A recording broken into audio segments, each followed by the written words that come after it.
Oh, it's been said a bard's life can often be a hard life, or hill and dale to rove and always move from town to town. And some folk have inquired if ever we grow tired of ranging all around the world and never settling down. But one should be a little wary of remaining stationary. 'Cause comfortable is lovely, but it's not the way we grow.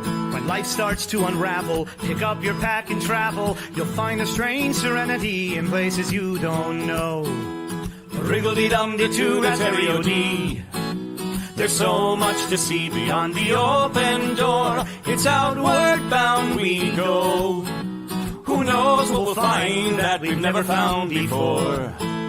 Adventures waiting further down the road.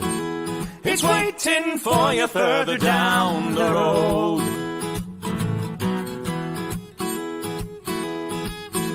You've got no map for showing which direction you are going. But why start on a journey if you know where it will end? And once you recognize, To anticipate surprise, you'll relish every twist and turn that lies around the bend. Wriggle-dee-dum-dee-doo-rat-terry-o-dee-da-dee-da-dee. There's so much to see beyond the open door. It's outward bound we go. Who knows what we'll find that we've never found before. Adventures waiting further down the road. It's waiting for you further down the road. Lie-da-lie-da-lie-da-lie-da-lie. Lie-da-lie-da-lie-da-lie. Lie-da-da-lie-da-lie-da-lie-da-lie. La-da-da-lie-da-lie-da-lie. La-da-da-lie-da-lie-da-lie. The world has got its demons. There are many reasons why you'd find it harder to be brave than be afraid. But every life could use some danger. Every friend was once a stranger. Ships are safe in harbor, but that's not why ships are made. Wriggle-dee-dum-dee-doo-rat-terry-o-dee. Dee-dee, a fwit-dee-dee-dee-dee. There's so much to see beyond the open door. It's outward bound we go. Who knows what we'll find that we've never found before. Adventures waiting further down the road. It's waiting for you further down the road. Lie-da-lie-da-lie-da-lie-da-lie. Lie-da-lie-da-lie-da-lie. Lie-da-lie-da-lie-da-lie-da-lie. Ya-da-da-da-da-da-da-da-da. Adventures waiting further down the road. Let's go! Lie-da-lie-da-lie-da-lie-da-lie. Lie-da-lie-da-lie-da-lie. Lie-da-lie-da-lie-da-lie-da-lie.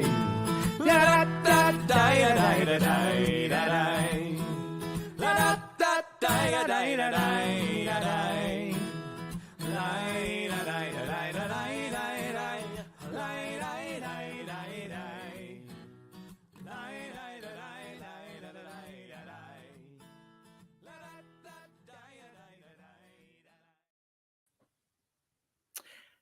It's me. Hey, everybody. Welcome to Nat 21 Adventures. My name is Robert Turk. I am an author and game designer. I am the creative force behind Wicked Clever Books and Games. I was thinking the same thing. Freeze-dried pickles. You threw me for a loop here. I'm supposed to do the intro, and I see freeze-dried pickles, and now I kind of want to try those, and at the same time, not at all. So, hey, welcome back to me, but welcome back to you. It's been a while since I saw you all, and I'm so excited to be here. We are showcasing my soon-to-come game called Vale of the Failed and the Fallen. This is a little bit different than anything you have seen from me before, and I think we're just going to jump right into it. Today, we are actually creating characters and creating the world. For a lot of games like Dungeons & Dragons, you do this before you ever sit down to play. In Vale of the Failed and the Fallen, you do this when you sit down to play. It is part of the story. It is a crucial part of the gameplay. So in modern indie games, they often call this a session zero.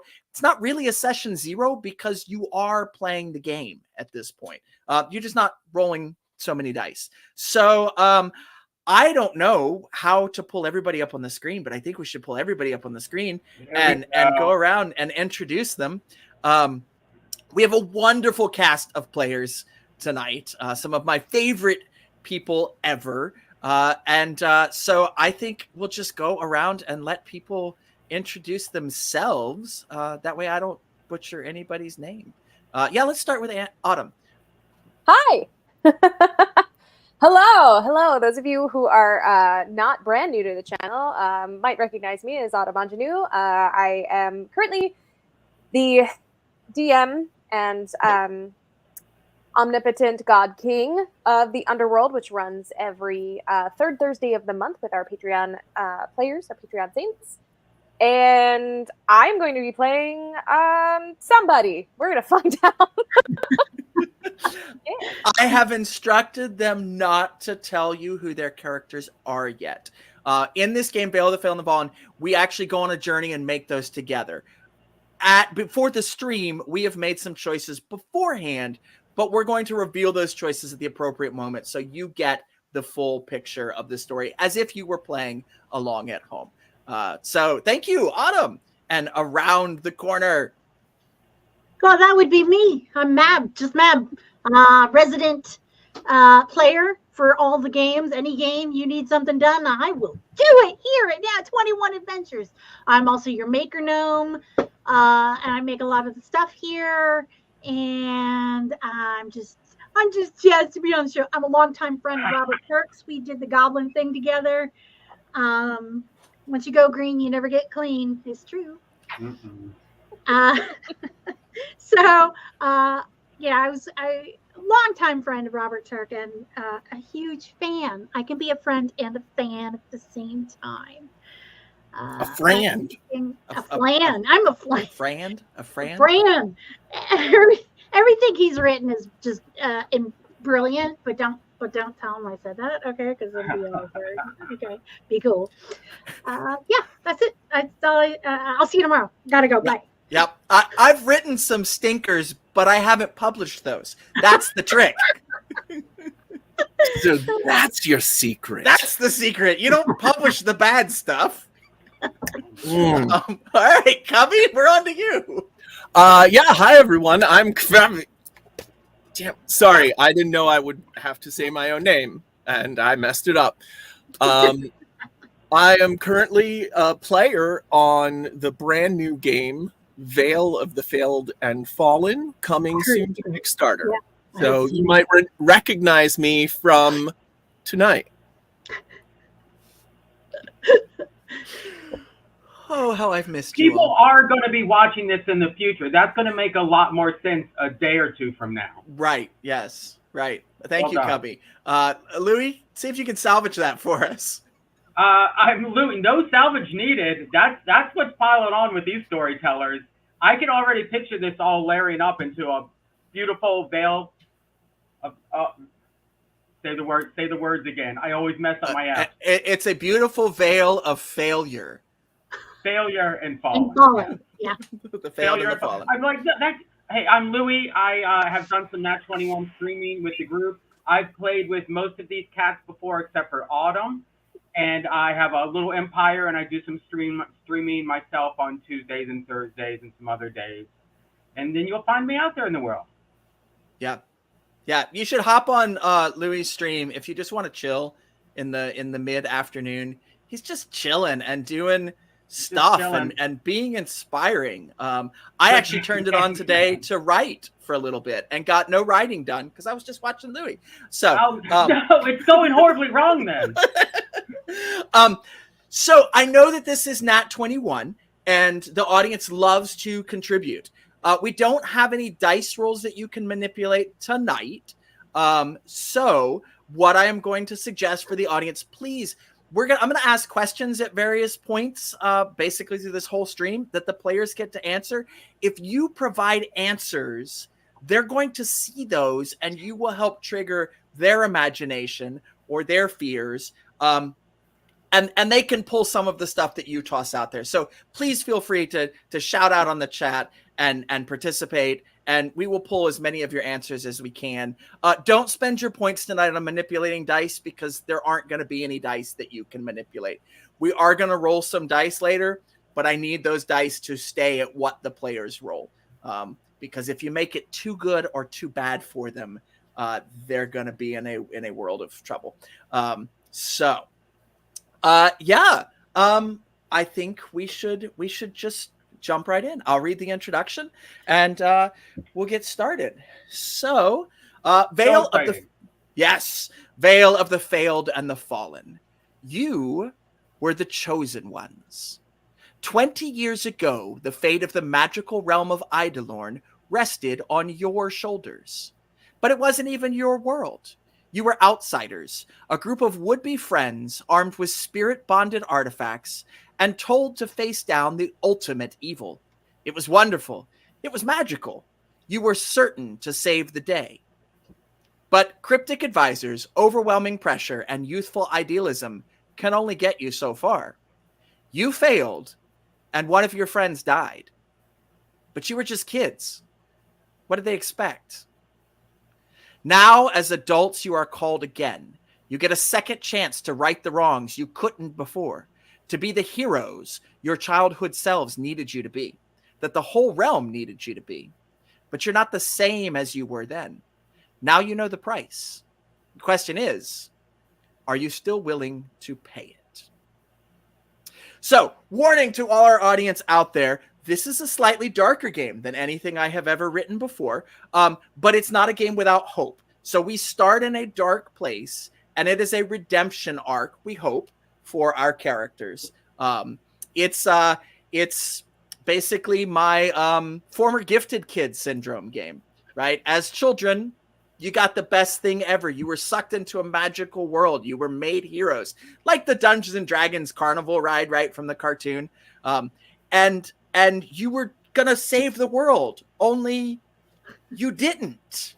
You didn't save the world because you were just kids against great evil and huge armies, and one of your friends died, and you were kicked out of the realm. So now, 20 years later, your adult lives are probably not as awesome as they could have been, right? None of our adult lives are as awesome as they could have been, right? I mean, we all kind of feel that. I think my life is pretty awesome. I'm doing things I love, but I'm not an astronaut, which is what I thought I was going to be when I was a kid. So, and probably for good reason. This game is a Powered by the Apocalypse game. I take great liberties introducing some new concepts here, but it does use six-sided dice. So it's very easy to get into.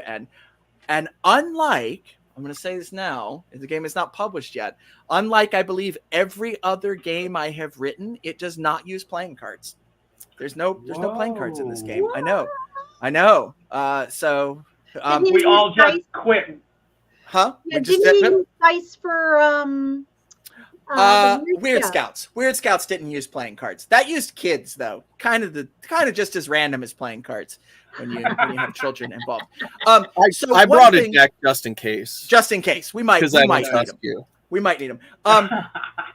I don't know if you all use safety tools on Nat 21 regularly. I'm going to introduce one tonight, just for the player's sake, because we are dealing in a slightly darker game. There's a safety tool that I use at conventions called the X card. And what the X card is basically if we do something in the game, if the narration goes in a place that you as a player cannot deal with or don't want to deal with. The classic example I like to give is I was playing Our Woodland Gods with my family, and I said, and giant spiders attack you. And my wife was like, oh, hang on. Can we make those giant snakes instead? Of course we can. You don't want to deal with giant spiders tonight? You don't have to deal with giant spiders tonight, okay? So if we encounter anything that the players are like, that's too far for me, just hold your hands up. Do the obfuscate sign from Vampire. Make an X on your screen so that we can see it. And we'll know that's everybody pauses, we back up, and we go a different route. There is one thing you cannot X card in this game. You cannot X card the fact that one of your childhood friends died. That's baked into the premise of the game. So that's not something we can X card and work around. The game doesn't work without that fact in the background. But that said, we don't have to dwell on it. We don't have to describe how it happened. We don't have to like be weeping at their grave, anything like that. You can go the other thing the X card lets you do is you can go as far as you want, because if you go too far, somebody's going to say, oh, now we're in public on a stream, so maybe leave all your clothes on, things like that. But yes. All right. So there's another safety tool that we use called the O card. This is a newer one. If you really like what someone's doing and you want it to keep going, you can hold up an O with your hands. And that's like enthusiastic consent. You're awesome. Keep going with that, right? Go darker, right? Make that face from Mab, that kind of stuff. Cool. Safety tools are dealt with. We are going on. All right. Beautiful. So skipping through all of that, we're not going to worry about the rules tonight. You don't need to know how to play the game. Couple things to know before we jump in and begin. Obviously, it's a role-playing game. You all control a single character. I control everything else, but I'm a different sort of GM in this game. I'm not here to kill you. I'm not here to wreck your world. I'm here to respond to the things that you do. And a lot of times in this game, it's designed so it's a no prep game. Sorry, GMs, you don't have to do any work before you come to the table other than know how to play the game, right? The players are going to come up with the mission they're going to do. They're going to come up with the milestone. They're going to drive the plot. You have to be reactive to it. So I have to be reactive to it. And you will find one of the ways I am reactive is you will ask me a question and I will turn it around on you and say, well, what do you think it should be? And you get to say what you think it should be. And if it makes sense, that's what it is. So that's one of the core concepts of this game, on details and backstories. Vale does not require well-defined backstories for your characters. In fact, it benefits from leaving a lot of things blank and vague. Leave some huge holes in your story tonight, because during the game, we will have what's known as around the campfire scenes, where you sit around an actual campfire as characters on your journey and tell stories about the past. And that's how we fill in those holes from that first adventure that happened. So be open to the possibility that your character remembers things differently or doesn't remember things at all. And two people can see the same event in two different ways. Relationships, your characters don't have to know each other as kids before they were sucked into the world, but they might. That's okay too. It's not required. So if two of you decided, oh, we're brother and sister, or we're high school rivals or whatever, that's fine. All right. So your very first journey. I need a pen. Boom. All right. This is when you all got to start making questions. As kids, you were all plucked from your normal childhoods here on Earth and whisked away into the fantasy realm of Eidolon. Your adventures took you all over this fabulous land, complete with floating islands, mushroom forests, strange magics, and mythical beasts. Cool. A time and place out of the pages of storybook. Bereft of modern technology, so no computers or cell phones, folks. You know how I hate those in my games. But filled with wonder and fancy. As a group, I'm going to ask you two questions, and you all get to decide together, like talk about it. Yes, thank you. That's the way the game rolls. The players are mostly in charge. So how did you all, I'm going to give you some choices to pick from. How did you all first enter this magical realm of Eidolon as kids? Okay. Did you do an accidental ritual? You thought you were playing a game, but it actually worked. Kind of like Jumanji or saying Bloody Mary into the mirror. Okay. Was it a benevolent invitation? Maybe you got that letter from Hogwarts. Maybe you followed a white rabbit down a hole. Whatever. Was it a coma or near-death experience? Basically, there was an accident, you got knocked out, and you woke up in the magical realm. Was it an actual, literal magical portal, like a wardrobe? Or you opened a magical book, like Neverending Story? Was it nature's or a carnival ride, right? Was it nature's fury? A tornado whisked you away, or a shipwreck sucked you down, or a fire engulfed your building? Or was it a sinister abduction? You were literally kidnapped by the forces of evil and dragged into the realm. So those are your choices: accidental ritual, benevolent invitation, coma, magical portal, nature's fury, or sinister abduction. How do you all want your story to begin? Discuss this? Yeah, discuss it, because you and all then we can definitely work with the audience to get a really solid answer. Yes. Obviously, I'm leaning towards the magical roller coaster. Yep. Victoria London Fogg says got lost in a mirror maze together. That's fun. That follows Like, the carnival. Yeah, that's fun. Ooh. Like a summer carnival put on by our high school to celebrate like the end of the school year, and we all just happened to be I don't know if we're all from the same high school or maybe from the same town or someone flew in. Like the reason we'd all be in that mirror maze. Yeah. Sounds like we are. Yeah, right. like the carnival maze sounds pretty good, but maybe an invitation when we're in there. I like the idea of being invited too. Like Okay. I like it too. Something saw us and we're like, you could be the one. They saw us and then gave us an invitation to the closed mirror maze. Yes. Yeah. They were like, you have won this golden ticket. But it was like the silver ticket to the backstage pass. Opened all sorts of new horizons. It always does. What do you think? Dark Pact? It appeared in the reflection, but we were able to reach in and touch it. Yeah, I love it. Okay, so it was a carnival in the mirror maze. You were handed a special ticket, a special invitation, and taking that pulled you in. Basically, switched places in the mirror. Fun. All right. Now, on your first journey, you had a mentor who originally armed you and pushed you to stand against the great evil. Who were they? And then you're going to have to decide what you called them. So, were they a confident royal? Were they a desperate military commander? Were they a mysterious mythic beast? Were they the rebellious child of the vassal of evil? Were they secretive spirit of the realm, or were they just a wise old mystic? What do you all see working here? Reverend Tommy says it was Uncle Ben. I'm assuming that means from the rice. Yeah. That wild rice that'll mess you up. It'll change things. Yeah. I mean, I dig the old mystic or the mythical beast personally. Yeah. Wise old owl. Ooh, yeah, I want it to not be bipedal. I would like it to be non-humanoid. Absolutely. Or something, like an owl. An owl? Or a centaur or something definitely not human. Definitely not human. That adds to the magic. Lead something to, that could be a thing that could lend itself to miscommunications. Like, we don't understand their sensibility and they don't understand human sensibilities. Yep. Yeah.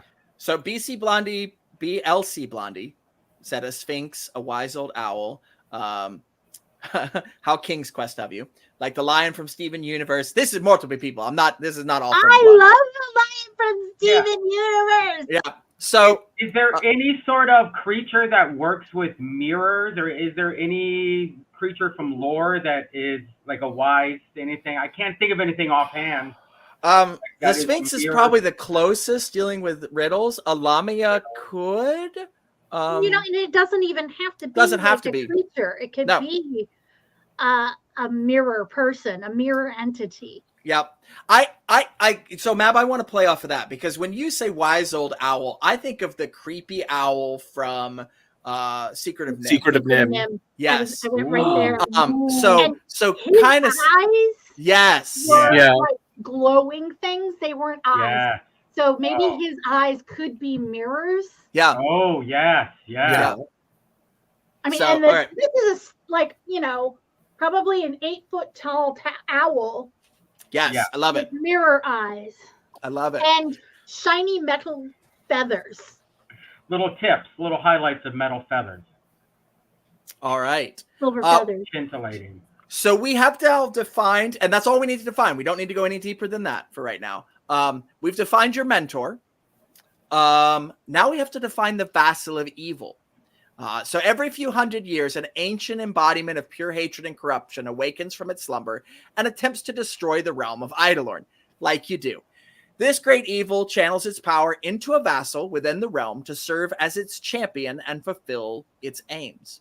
Time and again, champions have been summoned, and the vassal has been defeated, and the realm made safe again. Except for that last time where y'all screwed up. So this was your main enemy during the first journey. I'm going to play that character and make strategic choices for them throughout the game, but you all get to define who they were and why they were terrifying. So remember that you are kids at this point, 9 to 13 years old, probably, right? So we're going to define some stuff about the big, bad, evil guy, all right? Or lady, or non-specific. So first you have to define what is the vassal's ultimate goal, and I'm going to give you some choices here. Is it to bring eternal night to the realm of Eidolon? Is it to conquer all the people and lands of the magical realm? Is it to corrupt and convert all life in Eidolon? Is it to destroy all magic in the magical realm? Or is it to actually summon the great world-destroying evil? So you all get to decide. Well, that last stake is awfully high. That right? It is. I don't know if we want to go that extreme, but that's enticing.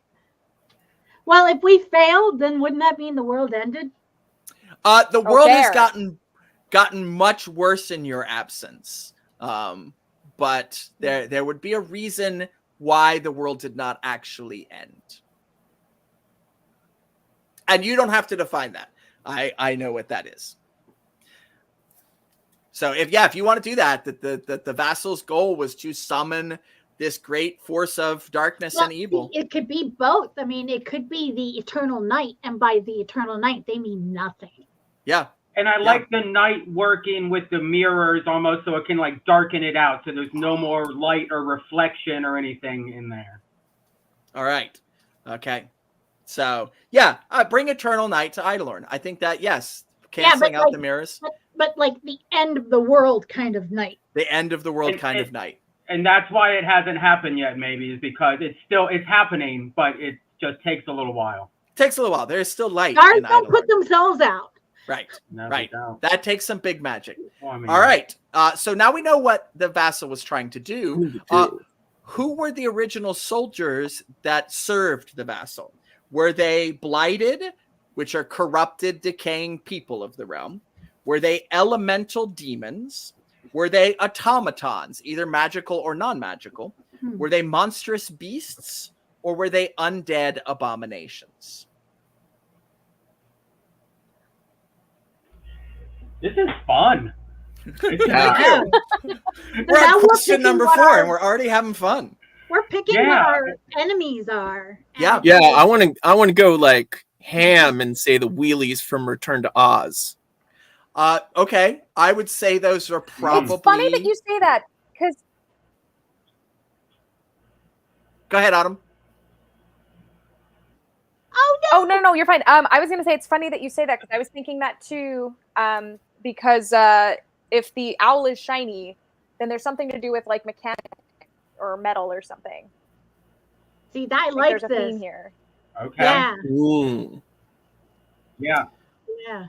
So somebody has those wheelies, and if they're not wheelies, there's something with clockwork. There's something going on in them, like probably. Yep. When it's a wheelies, clockwork.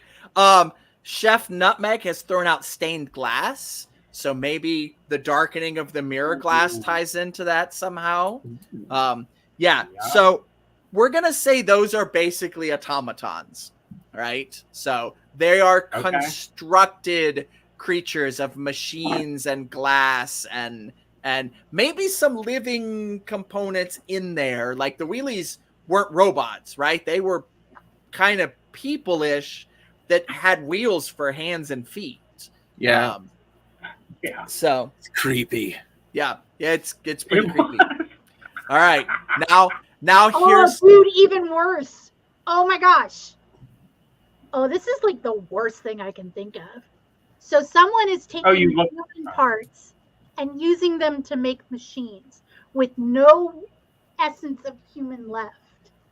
So, do you ever see, was it Snowpiercer, where they were taking the parts of the kids and using them to make the train run? Yes. Yeah. Okay. All right. So it is the full-on Dr. Robotnik situation. All right. Is that what? I don't know that guy. I don't know if I want to know that guy. Oh, it's from Sonic the Hedgehog. Yes. Yeah. That's really dark for Sonic. Yeah. Okay. So magical automatons made with glass and metal and machine and living parts. Like living parts that Some of provide them, the maybe. Yeah, maybe. power Some, it yeah. happens. All right. Now here is We'll find the out. first really difficult hard question for you. There's no options for this one. Okay. You just get to decide what it is together as a group. What is the Vassal of Evil's name or title? Now, when we are naming people in this game, I stress that you should not pick the name of another player playing the game. And you probably shouldn't pick the name of somebody that everybody knows, right? So Okay. Paulo probably shouldn't be the Vassal of Evil here. I'm just saying. Now that's all I want. Right, right.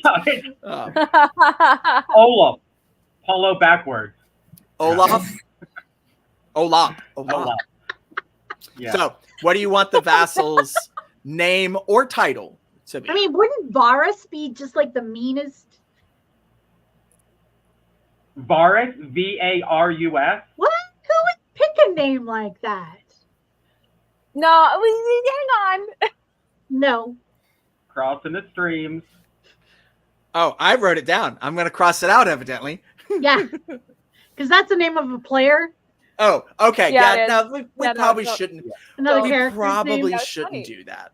We probably No. shouldn't do that. 'Cause he went dark. Dead. He went dark at the last time we saw him. He went Yeah. very dark. So How it kind of about- works. Like something, I don't know, what like a bad guy name. Like if you were to like put it into a name generator, which we're not doing, but if we were name generators, you know what I mean? You totally Yeah. can throw it into a name generator. This question is here because I hate naming bad guys. Like that is the whole reason this question is here. Oh, beautiful. So let the players deal with that. We're on the spot. Like V's and K's and hard sounding things. Vrackrick. Mm-hmm. Crake. Crinkle. Chris Cram. I mean, we can also go off of like their goal is Tinkle. to bring night. So Nocturne, Tinkle. Yeah. Nightbringer, Nox. Lightbane. Nox the Nightbringer. Nightbringer. Yeah. Nox the Nightbringer. Nightbringer sounds cool. Oh, you don't want to the bring Nightbringer. Nox into this. Don't bring her in. Oh, that's right. We That's have a for Nox. trouble. Oh my No. goodness. Okay, we might have to relax that if you've got every name Yeah. there is possibly. No, Nox is Uh. an actual deity. Okay. Like a real so- deity. You Wait, don't wait, wanna wait, mess wait, with Nox. wait. Starbane. I would giggle every time I hear it. That's fair. Yeah. To his face. To their face. All right. Noctis. But Starbane is pretty Noctis solid. Nightbringer. Noctis Nightbringer. That might be Latin. Noctis is nice. That might be yeah. All right, you guys. I don't know if this is my potential character bleeding through, but every name I've already written 3 parody names of it that will make them go really mad. That's okay. I think Nav, for the that's sake just of how you work. for the No. sake of the stream, we're gonna go with Noctis the Nightbringer. All right, that's Yeah, Alright. okay, that'd be awesome. Noctis the Nightbringer. Got it. Why are you saying it like that, Mab? There's a couple names in there too. The Crystalline Empire is pretty good. Lead, Oh, Dog. okay. Reverend Tommy, Yeah, I love that. Reverend Tommy's going to make a community poll, and we're going to let the community vote on the name of the ultimate bad guy. Thank you. All right? Yes, thank you. We're going to move on while you all are doing that. Right, because we actually want to get to characters as well. So the Vassal of Evil had a weapon of some sort, a weapon or an artifact of their own. What was that?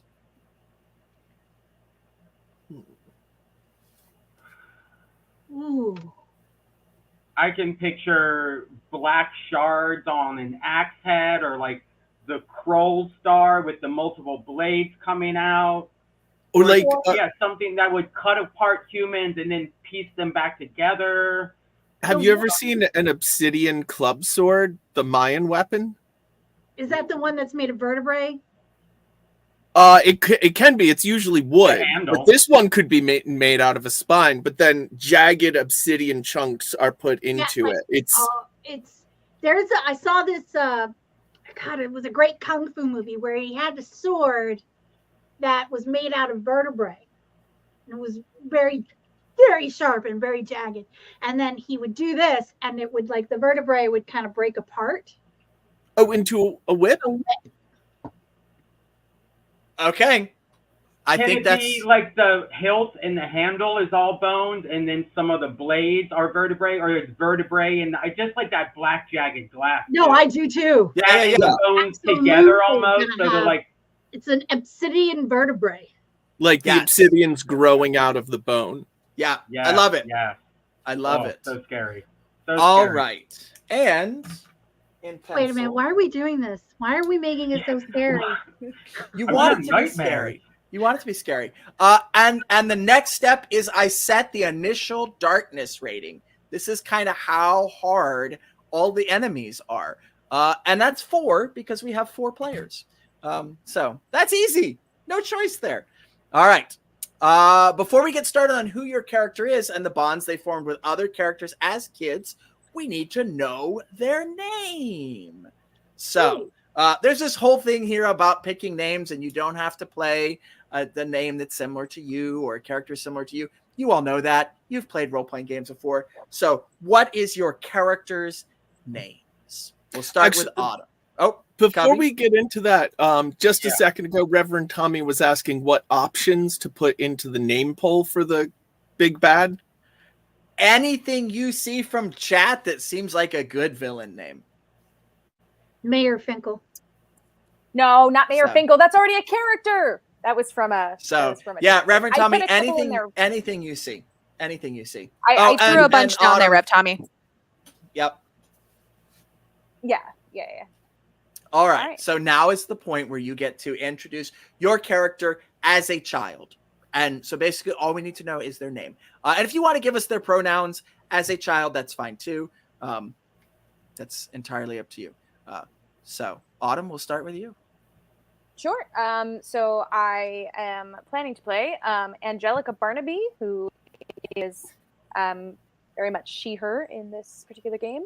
And do you need ages, or are we just sort of guesstimating? We're guesstimating. We would leave it vague. I know it's Sure. hard. You want to define a lot of stuff. And that's the biggest thing I have to push back on players is just answer the question being asked.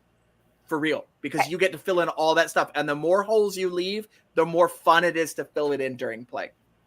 Awesome. You learn about the character as you meet the character. Yeah, absolutely. All right, Mab, what is your character's name? So her name is Lala Layla. She is pretty young, and she's just very excited, maybe a little bit HDAD kind of kid, very spastic all the time, and is always like looking at everything and sneaking around and finding things and getting where she shouldn't be. And she's a trouble kid. She's a trouble kid. All right. Wonderful. And Cubby, who are you playing? Andy. All right. Andrew Thompson. I'm a little bit older than the others. Clearly, you got a beard. Yeah. That's why I got the beard so quickly. Right. Just to play the character. All right. We got Andrew Thompson. Yeah. And Louis, what's your character's name? I am Kyle Becker. Winning smile. My character. I love it. All right. Kyle Becker. Kyle Becker. Okay. And so we've got everybody's names. And the point of picking names now is because you're going to have to form bonds with each other and refer to each other's character. Honestly, I prefer to name my character last in character creation, but it just doesn't work for this story. So, sorry, folks. You got to name your character at the beginning of character creation. Crazy talk. All right. Like life. Like life, right? One of the staples of Powered by the Apocalypse is this concept called playbooks. And a playbook is kind of like your class from Dungeons and Dragons, but it's more than that. It's sort of an encapsulation of your character's abilities and everything they can do during the game. If you played or own Gablonia has playbooks in it.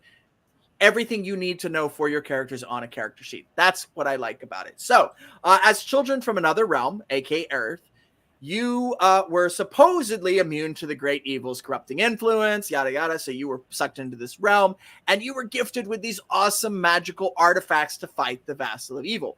These artifacts form the basis of your magical powers and also the role that you fill within the company, because that's the magic that you have to use. And it's keyed in a certain way, which is going to force you to do a certain job in this adventure. Each playbook has a special move and other abilities based on the unique magical item that only they can use. Each player there can only be one of each playbook. So people cannot double up unless you have more than 6 players, in which case there's rules here on how to double up. Okay. But I'm going to read off what the playbooks are, and then we'll go around the table. We'll go the opposite direction this time, since we put Autumn on the spot every time. We'll start with Louis this time. These are the playbooks in this game. There is the Blade. The Blade slays the horrible things and clears the way for their companions. There is the Heart. You comfort your companions so they can face the darkness and prevail. There is the Mask. The Mask convinces others to aid your cause and charms their way out of trouble. There is the Quill. The Quill conjures answers to the puzzles that stand in their way. There is the Shadow. They tread a dark path and keep the others from getting their hands dirty. There is the Tower. They channel the strength of the natural realm to defend their companions. And there is the Watcher. You find the way forward while watching your companions back. So, Louis, what playbook did you choose? I have chosen the Watcher. All right. One on that list. Keeping an eye on the companions. Keeping an eye on the companion. And what abilities did you pick on the Watcher's sheet? Out of should I say my gift? No. Yeah, your gifts. What gift did you pick? Your gift. Yes. My gift is the ever-burning lantern.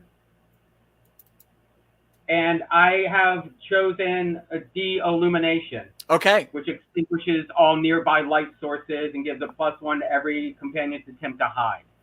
Wonderful. Cool. Yeah. We're working with night. Can I change that in a way, possibly? We'll think about it. Yeah. We'll discuss that. But that's kind of what all right. Yeah. So Kyle has a magical lantern, and you'll get to describe what that lantern looks like during play. And the basic ability of that lantern is to show you, it'll change colors when there are bad guys, when there are enemies close to you, or when there are people in need of help, or when there are people that can help you, it'll change to different colors. And then you are able to select certain extra things that lantern can do. And you have chosen delumination. It can extinguish nearby lights. And are you wanting to flip that? Is that basically what you're saying? Just because we're going dark, we're fighting the darkness in the mirrors. I almost want to go to the Will-O-Wisp, which is go to the Will-O-Wisp. Sparkles of light. Yep, it makes more sense. Yep. Go with Will-O-Wisp. But the lantern, it glows 3 different colors depending on what's around us. So yep. All right. Wonderful. Perfect. All right, Cubby. What playbook is Cubby playing? Blade. Andy is the Blade. Oh. Blade. Wonderful. All right. And the Blade has a magical weapon. Have you decided what your weapon is?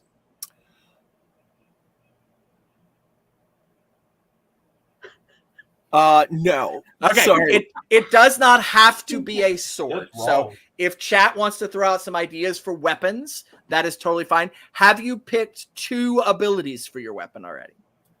Oh, that is the gifts. That's the gifts. Yes. I like honed. Okay. And what does honed do? I can break any non-magical material with it. Yep. Wonderful. And I'm really tempted by Bloodthirsty, but that seems kind of dark out of the gate. Well, I mean, yeah. Wow. I'll go with Ghost Blade. That seems to fit the theme Yeah. of Sort of the mirrors hopeful and version. yeah. All right, wonderful. Okay. Mav, La La Layla La la la la. is I was torn between Heart and Shadow. mhm. So Okay, Heart, so two opposite playbooks right I there. know, I know, but this character could go either way. Yep. So, like, is she a helper or is she a stealther? Right. And I think I am gonna go with Shadow Okay. because I get to wear a hat and a cloak. Yes. Yeah, you have a magical cloak that allows you to, as a shadow, you have a magical cloak that allows you to slip into the shadow realm, which you sort of get to define what that looks like and how that feels as we play. All right. Yeah, So, and knowing that we're in the dark, yeah. that's, Yeah, the shadow realm is going to be extra dangerous. For yeah, you. that's why I was like, oh, this is gonna be trouble. So the choices this is hard to pick. This is really hard. All of these gifts are great. I know. The right? one that I'm looking at is Shaded Steps. So my movements make no sound, and I'm harder to spot in shadow. Gain +1 when trying to sneak and hide. And shadow is going to be everywhere. Yeah. Yeah. Yes, it is not metagaming to pick that. You can totally go with that. And then the other one I was looking at was Shadow Pockets, where I reach into my pocket and I pull out something from somebody else's pocket that I see. And I'm like, well, that's kind of cool too. But Yep. Yeah. do they have pockets? Well, that is true. If someone doesn't have a pocket or a bag or something, it's going to be harder to steal something from them. So, I mean, isn't your chest cavity a pocket for your heart? wow. Thank you, Louis. We just, Okay, but I am going to pick Shadow Steps. okay. Shadow Steps. All right. And around to Angelica. What playbook All did you go right. with? I have gone with Mask. So, yeah, this is so interesting because when we were talking about gifts, I love what La La Layla has going on. It's actually changing my thought process on this. Mm. Totally fine. Yeah. So interesting. So interesting.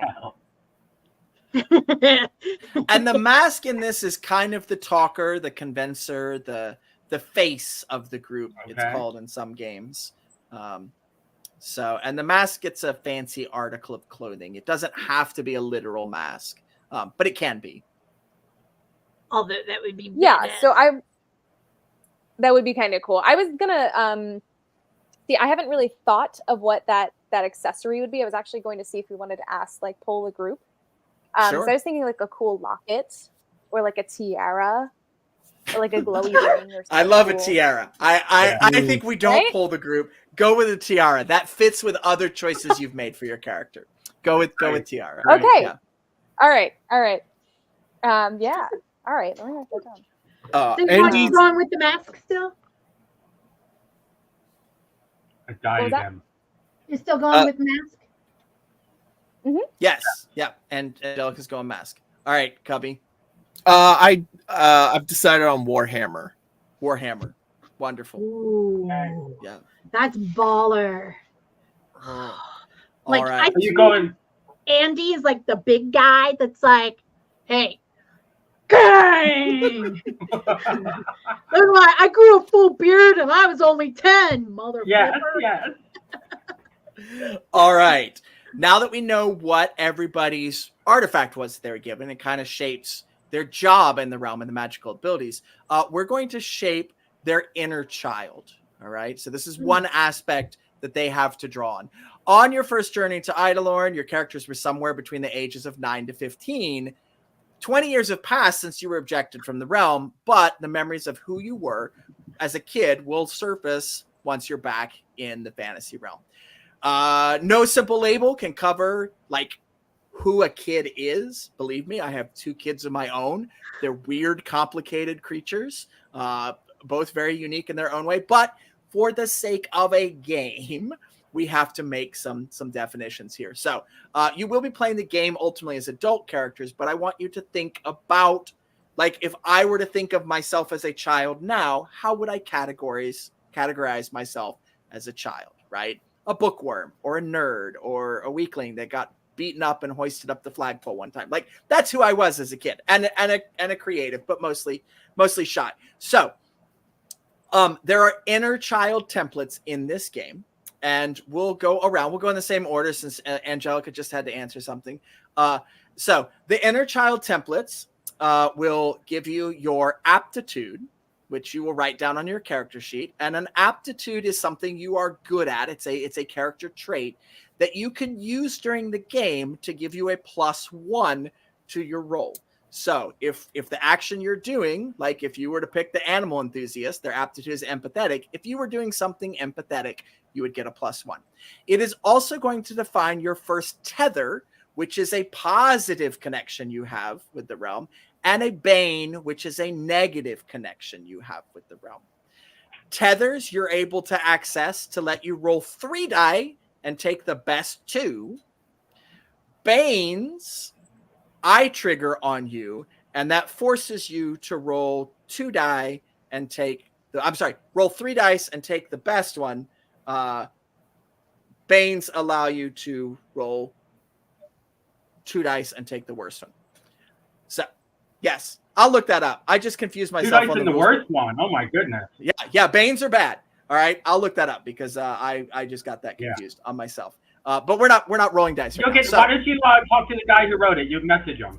I should talk to the guy that wrote it. Here's the problem with the guy that wrote it. Yeah.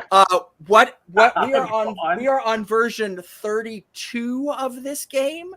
So things have changed significantly 32 times since we started writing this. It will continue to change.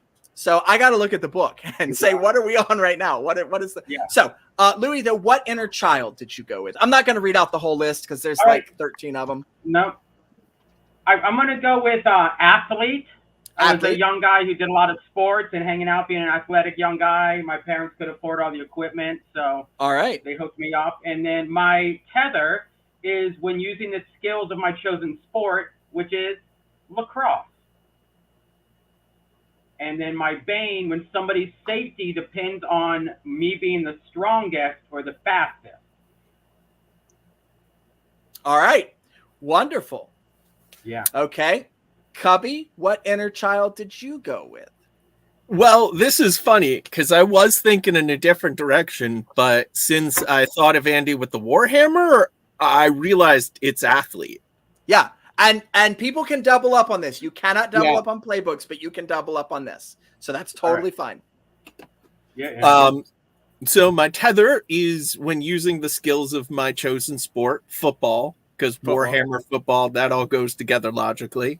Right. And my bane is when someone's safety depends on you being strongest or fastest. All right. Same. I get it.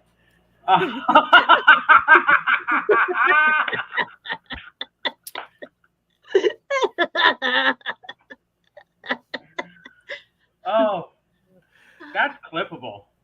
Yeah. All right. Moving on to Mab and Layla. What inner child did you go with, Layla? So when I originally was looking at this thing, again, I'm so decisive. Honestly, I'm in love with every one of these. I was going to go artist, but then as I started to meet Layla, I think she's a sidekick. Okay. Wonderful. Yeah. Do you want to read what sidekick does for you? Yeah. So sidekick, let me pop that open again. So sidekick, the aptitude is steadfast. The tether is when I am defending someone who is injured. And the bane is when I go my own way. I can't do it as well. You got to have the metal cup. Yes. But when I go off and I'm on solo adventures, that's right. When you're really doing your own thing, right? All right. So Autumn, Angelica. I was gonna explain something, but I'm gonna let you do your inner child first. Oh, okay, sure. So I have chosen spoiled brat, Love it. and so the aptitude for that one is headstrong. And yeah, tether is when attempting to acquire something intentionally kept from you. We can have no secrets here. I know all about you. And the bane is when you gotta. I don't have a cup. When you have to sacrifice for somebody else. Yes. Yes. Oh, interesting. Wonderful. Mhm. All right. So you will now notice that I have added hope and threat to my image here. Yeah. These are pools of tokens during the game. To activate your tether, you will have to spend a point of hope. All right. So you start with 1, but you're going to get more. Don't worry. Okay. So, and hope is a community resource. You will all be drawing from the same pool. You will also notice that other things require you to spend hope, like your special move, or to activate an NPC follower in this game, you'll need to spend hope. All right. You do not have to worry about your banes hurting you all the time, because just like you have to pay hope to activate a tether, I have to spend threat to trigger your bane. All right. So it's not going to happen all the time. It's only going to happen when 1, it applies, and 2, I think it's worth spending that threat. Now, I am going to let the chat for this game, because I know they can spend points on things. We're going to work out with Reverend Tommy or whoever runs that background stuff now, that the chat can pay points to force me to spend a threat. All right. So if I say, no, I don't want to do this, I'm not going to spend it, the chat can actually help you out in the long run by hurting you right then, by forcing my hand to spend that threat. Oh, I get it. So that you don't have any threat points. So that I don't have the be threat at to the spend on market other going to buy something, and we get burned through our threat points. Yes. Oh, this is brilliant. I like it. Yes. So because I can we also see use those? threat. Huh? Will we Yes. see those all the time, so we will know if like you have a lot of threat available. All right. All right. Yep. From now on, they are part of my screen. Okay. How do you get threats? How do I get threats? Different moves that you make, the results, if you do poorly, will give me threat. It will always be a choice that you can make to give me threat. But often that's the safer choice than taking an injury or other things. So often you're going to say, okay, I'm going to give you some threat right now because I screwed that up. But yes, and threat is like in Dungeons & Dragons, the GM can decide I'm going to smack you anytime I want. Empowered by the Apocalypse, the GM doesn't often decide just to smack you. The story, the narration leads to moves that are made, and that includes for the GM, has moves that they can make, and there's triggers for those moves. In Vale of the Failed and the Fallen, that main trigger is spending threat, right? I can do some pretty nasty things to you all by spending threat. Nasty as in it hurts when things hit you. That kind of nasty. Not other kinds of nasties. All right. So that was what I wanted to explain. Moving on. We're going to do this last little bit, and then we'll be at, I think, our break time to do a quick break and get more whiskey or whatever people need to drink. So the next step of character creation is you were not individuals the first time you came to the realm. You were a group. You became friends. You worked together in this sort of, we call it the company, right? You were companions. So each of you has a tether, your second tether, that binds you to another member of the company. All right, one of the other players. So these represent shared interests and or memories of your first journey through the realm and will give you a boost when trying to assist or protect the companion that you're bonded to. This is where it gets slightly tricky. Bonds are not reciprocal. So if Louis establishes a bond with Mab, Mab does not have to establish a bond back to Louis. Okay. I know that's a little hard to wrap your brain around. We're gonna go through it and see if it makes sense as we go through it. Taking turns, each player should state something about their character that would allow a bond to form. If another player thinks their character fills that bond, they can volunteer. Like, all right, so someone could say my character was a theater kid. Anybody else here would have bonded over theater stories while we were in the realm. All right. Right. Of course. No. Somebody could say my parents were divorced. Right. Anybody else feel like they would have bonded over that. Okay. It can even be situational. My character once stole the shoes of the innkeeper we were staying with. Did anybody think they would have helped or played the lookout for that? So we were walking down the road and this other person said, hey, you want to see a dead body, right? Did you come with me to see the dead body? So those are the sort of things to toss out there for a bond. All right. And whoever is tossing it out there, so whoever is saying, hey, I did this, who would have bonded with me over that? The person that said, I did this or I am this is the one that writes down the tether. Writes down the bond. I bonded with this person over this thing, right? So who has a bond that they want to throw out there? Louis already does. So, or he has a question. One of the two. We're going to find out. Yeah, just a quick question, real quick. Yeah. When you said, so will I write down on my sheet that I have the tether with a person who says, hey, that's me, write down the tether on their sheet? Yeah, no. Second. So it's the first one, okay? So whoever throws something out will and whoever answers that question for them, the person that throws it out would say in this section, this tethers under the tether section. So I would write out my tether and then I would write the person's name next to it. Whoever shouts it out. Yeah. Okay, great. All right. So I anybody have one, anybody want to make a statement or an event that happened to their character that could have caused a bond to form? I grew up very wealthy. Okay.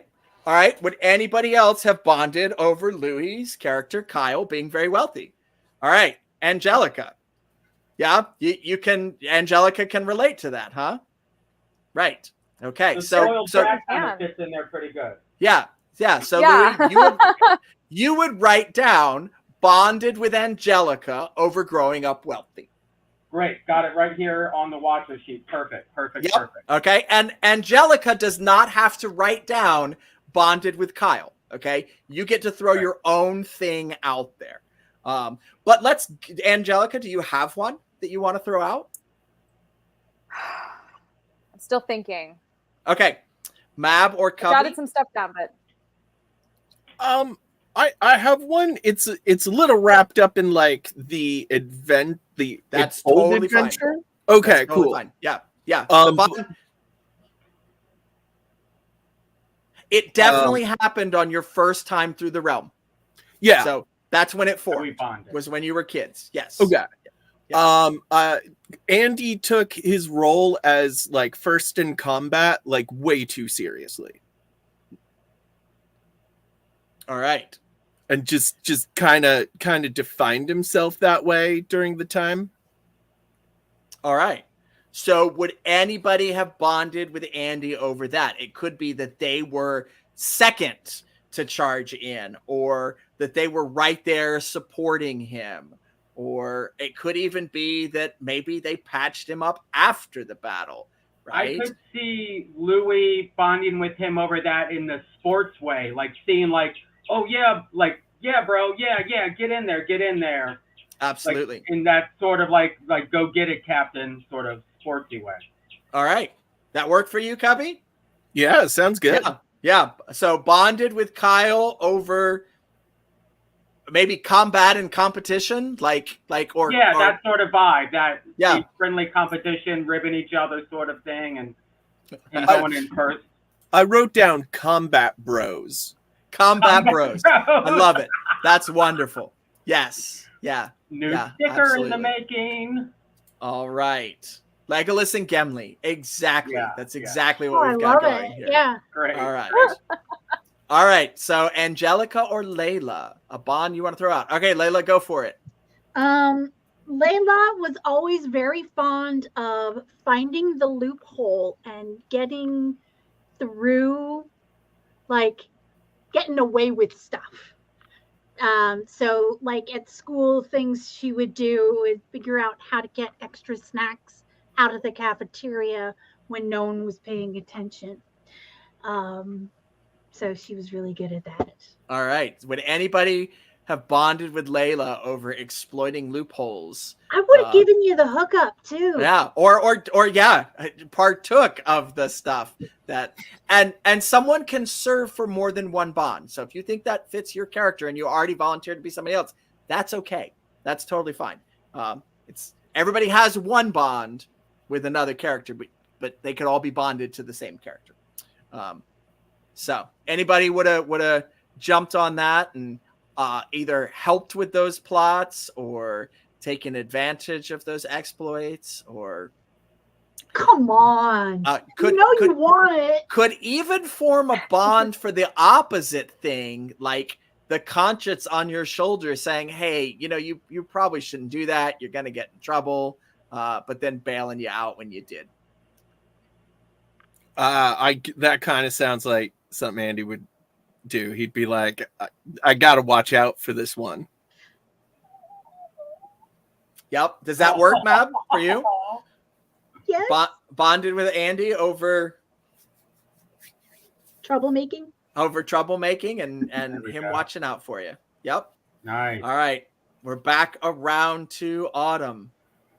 All right. So, Mike, I have a question because you had said before that it could be something related to, we had Andy saying like I would charge right in, or you were saying like hypothetically you stole an innkeeper's shoes, which is something we wouldn't have even known about because we don't know what happened personally. Our characters do, but we don't at the moment. Right. So something that I had jotted down was either we were invited to or the prospect of attending a magical ball came up. Yes. Yeah. I'm in. Love it. Go for that. Yeah. Right. What I mean to say, I figured that was I'd like to hear more.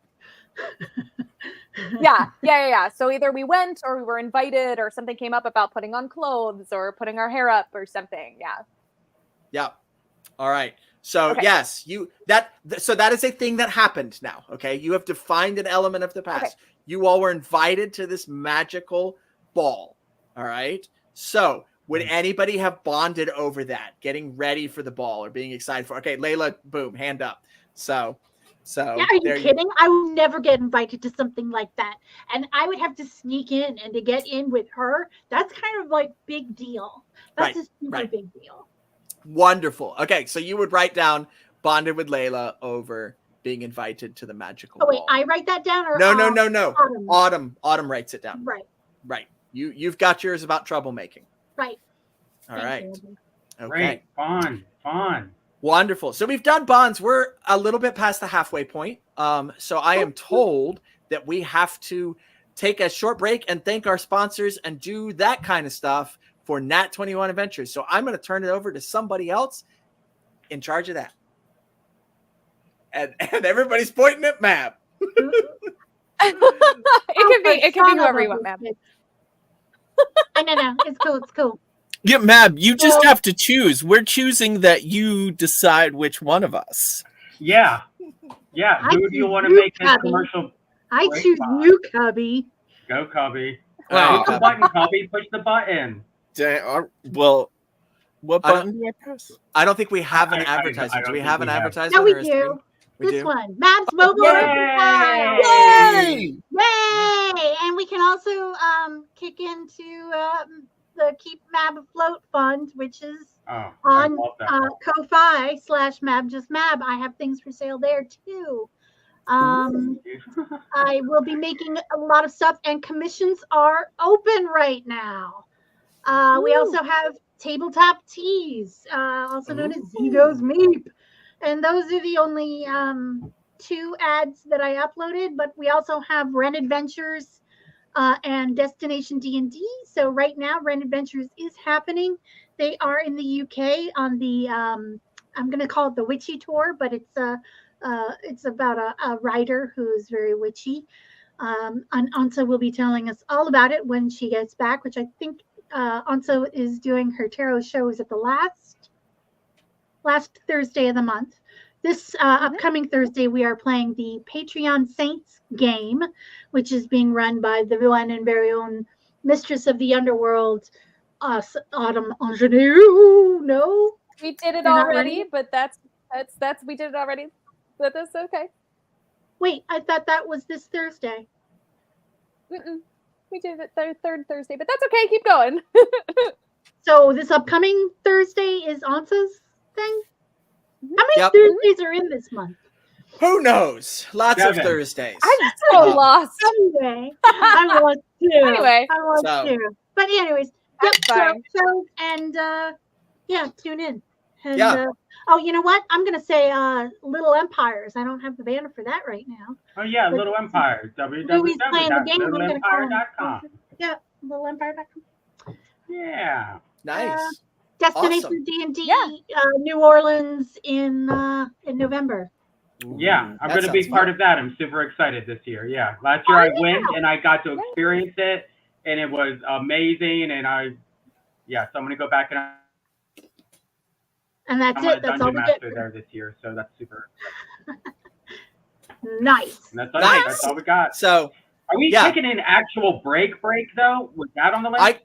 if we don't have No. a video to play or something to cover everybody walking away from the screen, Normally I would. we have like a Patreon or a Metatron that gets set Uh, up. I mean, okay, I'm gonna throw this out here. Does anybody need a quick bathroom break or refill their water break? Just say so, and then we can just make my screen big, and I can vamp for however many minutes until my screen is not big. Please don't torture me with this. Does I it- know a video that'll buy us right about 30 30 seconds. seconds. Yeah, 30 seconds. 30 seconds. All right, who needs to take a break right now? Nobody. We're moving on with the Here game. we go. No break, folks. Hey. So if you ran to the Woo. bathroom, you're just gonna have to rewind. Rewind. So I will second that though. Check out the sponsors, please. They make this show possible. I mean, we're here having fun and having a good time. They pay big bucks to make all the technical things happen. And Mab makes amazing stuff. I know she gushed about being a fan of mine. I was a fan of hers, I think, first. Yeah. Open the dummy door. Maybe it was almost at the exact same time, but when I saw Mab swallow a balloon and poop out a balloon animal for a little kid, that was boom. I was a fan from that moment on. And so now she makes all this cool stuff, stickers and all sorts of kind of stuff. And then Louis, you can watch him make his stuff on his stream during the afternoon, Little Empire, right? And Cubby's got plays and things you can go see him in. And crafting. And crafting. Oh, And he does there the it is. crafting show. He does I'll the be doing crafting that show. tomorrow too. Yeah. Yeah. Was that the 30-second ad right there? That was a That little was it. shorter That than was the 30 2-second ad. All right. That was We're- the. Dun, dun, dun, dun, dun. Did you want to see the 30-second video, Louis? I mean, Yo, here we go. No.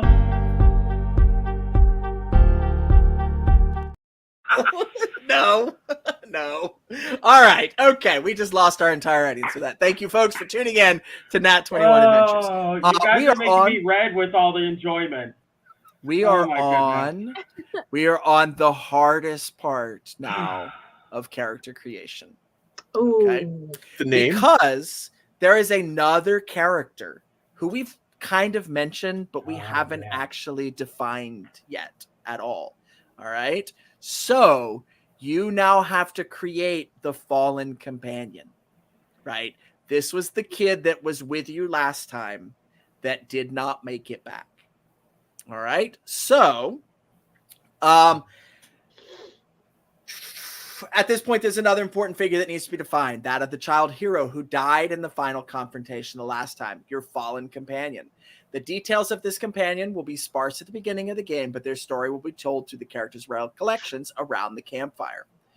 Regardless of how the rest of the characters entered the realm or returned to Earth, the fallen companion did not return to Earth because they were dead. If the characters were all friends or relatives, you kind of said you all came from the same high school, middle school, you all might have been questioned about what happened to your missing friend. How their loss affected your character is totally up to you, but it probably had a significant impact. As a group, you have to choose the playbook that the fallen companion was. It cannot be one that you all have picked. So that leaves us with... scroll back to playbooks. All right, we have a blade, we have a mask, we have a shadow, and we have a watcher. So the fallen companion was either the heart, essentially the healer of the group, was the quill, the spellcaster with the magic book of the group, or the tower, who is basically the tank and defender of the group. One of those was the character that fell. I mean, it was the heart, right? It's got to be the heart. That would be the best. Yeah. Yeah. We lost our heart. We did. How devastating is that? Yep. Really devastating. Thanks, guys. Yeah. Okay. Thanks for bringing it back up. I guess we're not going to get coffee every 5 years. This is really heartbreaking. Well. Every time we go somewhere. Yes. Now, the Fallen Companion's artifact still holds a measure of its original power. As a group, you're going to pick one ability that the heart's thing had. Let me pull that up. And you all will actually be able to access that ability from their artifact in the game. So you all will be able to tap one power while you're holding their artifact. These are the possibilities for that, and you all will choose as a group, group -1. They had an amulet, a healing amulet, right? That kept you all healthy and alive. So it also had one of these following abilities, either Celestial Light, which can cause your eyes, hands, or entire body to glow with a strong white light. Gain +1 to any roll where this glow would reasonably help your efforts. They might have been able to shapeshift into a single pet animal. So like a dog or a cat or not a maybe not a giant moth. That's but a snake or a lizard would be totally fine. They might have had the ability to soothe to sleep, making a target not engaged in combat become drowsy and fall asleep with a soft song or a gentle touch. They could have had Unicorn's Blessing, which would allow them to cure a diseased or poisoned target with a simple touch or song. And that would give +1 to social interactions with elemental and mythical beasts. So one of these abilities, their artifact still holds on to. Which one do you all think makes sense? The light? The light makes sense, but I mean, Unicorn's Blessing, just the name. I think Unlock Potential makes a lot of sense too. Unlock Potential that I didn't read and I didn't reason on purpose. I'm not going to let you all pick that one. Oh, okay. Well, let me take another look. No, that wouldn't work at all. So you're so smart. It would in the course of the stream. I think that one's a slightly complicated one to use while streaming. And so that's the only reason I didn't read it out loud. And so our audience knows that allows you to touch a teammate and allow them to pick an ability they didn't already have marked and use it as their next action. Okay. So I think that will slow things down. No, thanks for making that call. Yeah. I'm gonna say no to shapeshift. All right. Yeah, to sweep, maybe. Yeah. Unicorn's light Blessing makes or a lot of Celestial sense. Light. The light makes the most sense because we're story-wise. fighting darkness. Yeah, story-wise, it makes the most sense. And it would definitely make this person the #1 target. Yeah. Yeah. Wow. That seems to be. Y'all want to go with that? That seems to be your story choice. All right.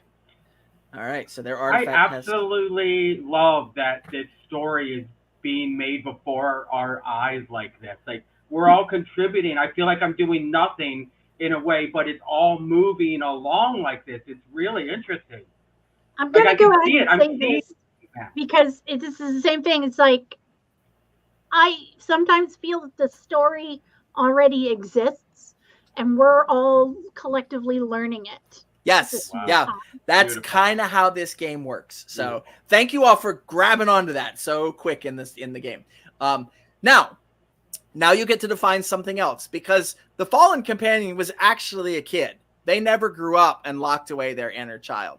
So each of you is going to pick one of those inner child templates that you saw in the fallen companion. So when we're done with this, they'll have 4 Wow. of those inner child templates, right? I mean, they're dead, so they can't use them, but it does help shape something about your character now. Unlike the actual inner child templates, you all cannot double up on these. There's a reason. Everybody has to pick something new.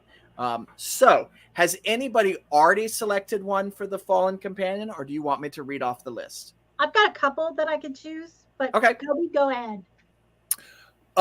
For some reason, I went right to Daydreamer. Me too. To Andy, they were always, it seemed like they belonged in this world. Okay. All right. And so that is Andy took that one. And you are going to take the tether provided by the aspect that fallen companion had, and write that down on your character sheet as your 3rd tether.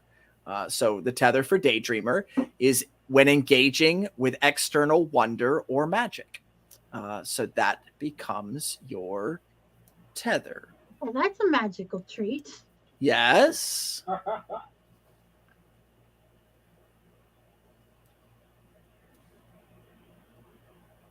All right. Okay. And who is next? Who has one picked out? You cannot pick Daydreamer, so that cannot be. And the way this works is once you have acquired their artifact in the game, whoever is carrying that artifact will be able to access the inner child, the child aptitude that they picked for the fallen companion. All right. So you can't access that tether until you're whole. No, you can always access the tether. That's living up to their memory. They inspired you to be a better person, and this is how. Aw, okay.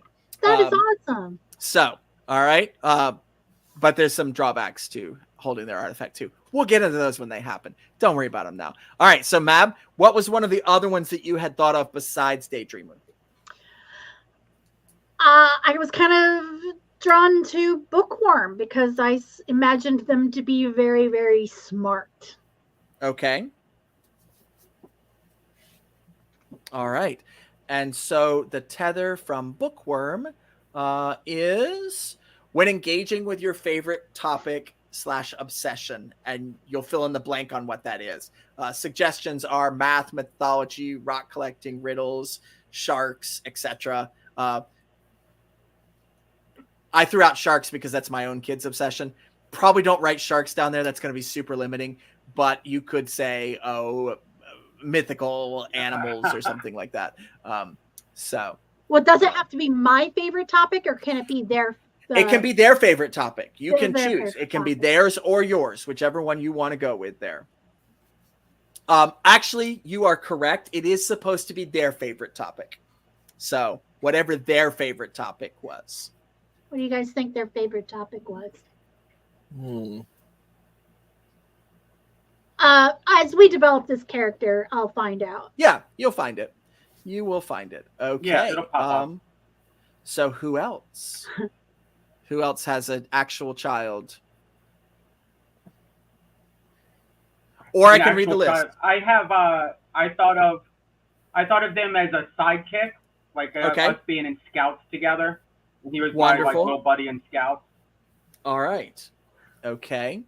And sidekick's tether is when defending someone who is injured.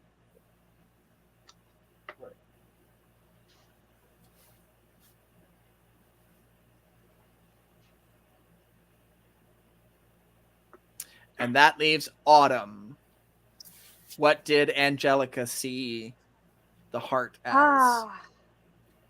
I think what I'm going to pick is small fry. Okay.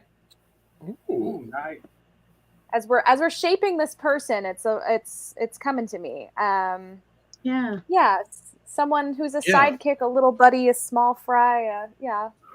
A nerdy, imaginative bookworm. Yeah. Yes. Absolutely. That was Absolutely. Heart. That's our Heart. Like, that's the guy we all love. Yeah. He's the one that brought us all together. And you failed to save him. Shut up. All right. So small fry's Right. tether is when being the smallest helps you Easy. hide, sneak, or squirm. I told you this game was darker than anything I've ever done. Yeah, it just character creation has some gut punches in it. So Angelica, you'll write down when being the smallest helps you hide, sneak, or squirm. I actually jumped ahead of this by accident. What was the heart's name? What was your fallen companion's name? Oh, Somebody had a great name. Oh,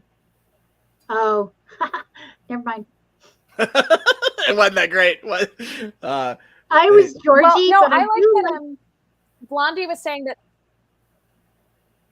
Scout. Oh, I was gonna. Blondie was saying somewhere in here, nickname Scout is Yeah, adorable and Scout. also Yeah, I like So Scout. sad. That- Scout. like it. Scout works great. All right. And Great. yeah.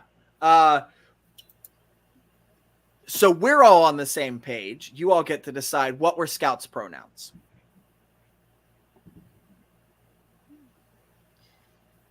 We don't Sure. want half the group saying she and half the group saying he and having a different picture and confusing everyone. what if their pronouns are he, she? Then we go with that. Thank you, Just Cubby. to make it complicated. Thank you, Cubby. Yes, but yeah. No, I'm all about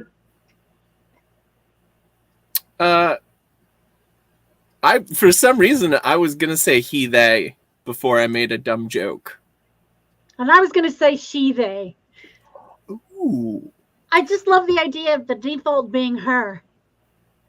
Okay, I'm very cool with Okay. that. I like Yeah. she, they though. I'm okay Yeah, with me she. too. Yeah, She, they. Okay, I'm okay with that. wonderful. They All knew right. themselves more than any of us did. Right. Wow. And, may have said that they can be anything. So Yeah. was assigned female at birth, but realized that they could be anything. And probably if they lived a little bit longer, would 100% have been a non-binary. Absolutely. Why do you bring this up every time we get together? All right. But in our story, they're not dead yet, right? We've got some other yeah. things to do first. In our Okay, story, great. they haven't died yet, okay? Oh, yeah. You're still kids, right? You're still kids on this adventure to save the magical realm of Eidolon. All right. I am going to share my screen now. This gets slightly complicated go. because I need to see both screens. Give me just a second to pull out Do the that book. chameleon thing with your eyes where they kind of go both different ways. No, I realized it was trying to share the screen that I was clicked on, and if I click back to the book to read it, it's going to do the same thing. So, all right. I see. So in this game, I am going to provide a default map that people can download and print out if they don't want to make a map themselves for the game. But part of the fun of the game is you also get to create the map of this realm. So the original realm, we did that. You are going to define the important places. You didn't go everywhere in the realm, all right? These are the places you went to last time. And there is a list of questions in the book, and each player is going to pick one of the questions to answer. And there are landmarks in the book, and they are going to pick one of those landmarks as the answer to the question. Okay. Normally, Landmarks. Yes. So normally in the course of the game, this would be like you would be seeing this for the first time. I have had, for the sake of the stream, the players look at these questions beforehand and think about how they wanted to answer. So does anybody have their question that they want to answer ready to go? I forgot to look at these questions. Oh, all right. So, I can jump in with one and talk slowly. okay, jump in with one.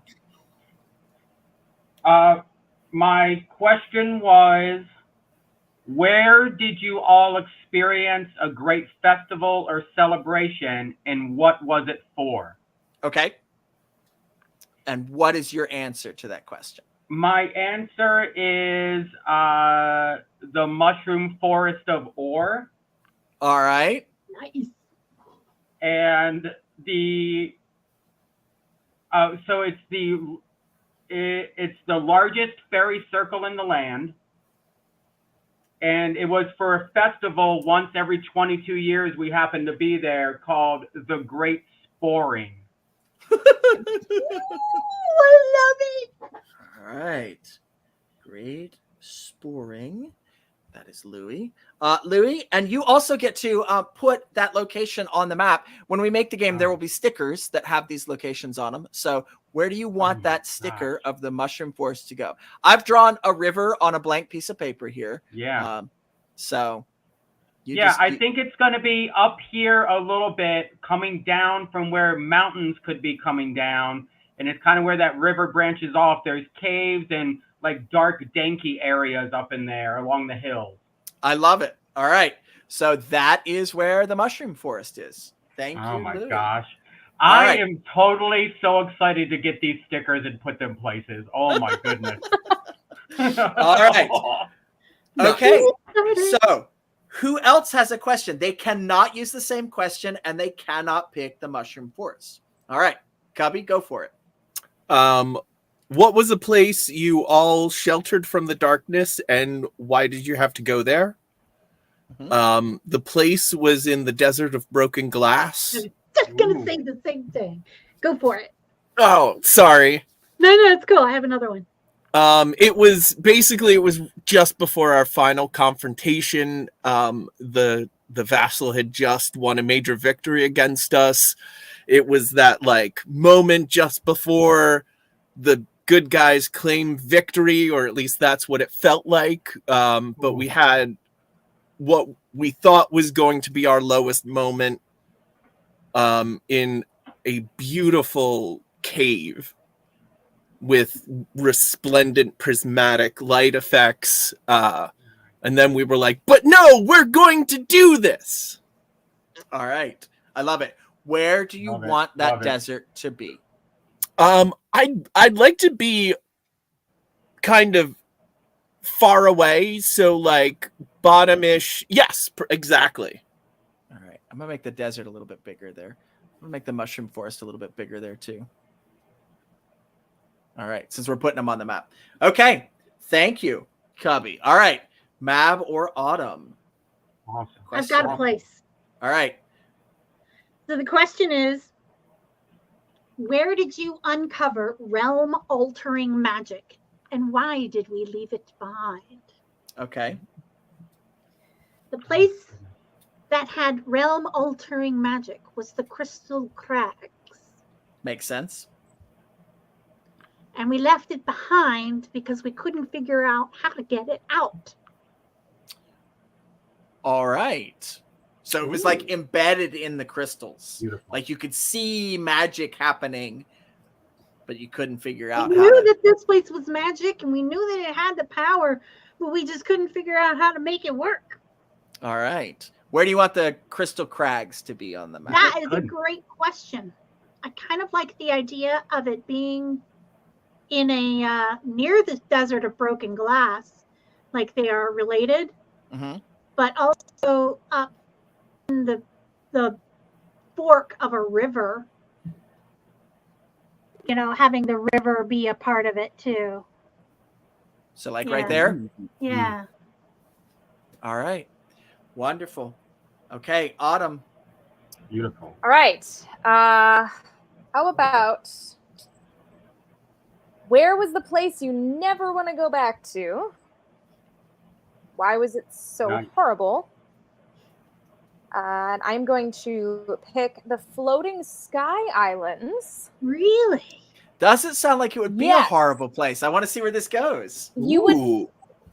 Yeah. You would think not. You'd think like Lando Calrissian would bring you right up there, and everybody would be having a good time. I would say it's because we were tricked, and because you remember those very cells that they had in Vale, where the Arryns were in Game of Thrones. You know, like if you were imprisoned very high up and they threatened to throw you off the island, all down, down, down. It's so pretty, but yet everyone there is so that cool. hole. Yeah. Yes. All right. No, Great. Oh, if wow. you didn't have a yeah. fear of heights before, and I would put that as far north as possible. Very Cold.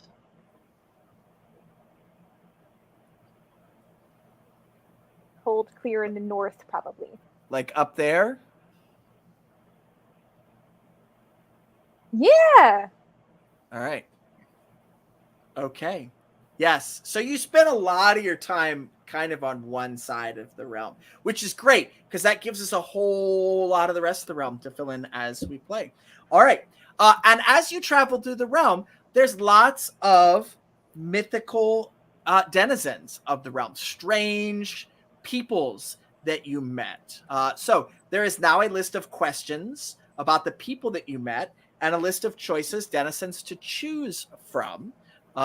So who has a question for the denizens of the realm? Looks like Cubby's got a question. And these don't have stickers to put on the map. We're not going to place them in any specific place because they're people, right? And people can live wherever they want, okay? Although sometimes it does make sense. Okay, maybe the Froglins were swampy creatures and they live in the slime bogs, right?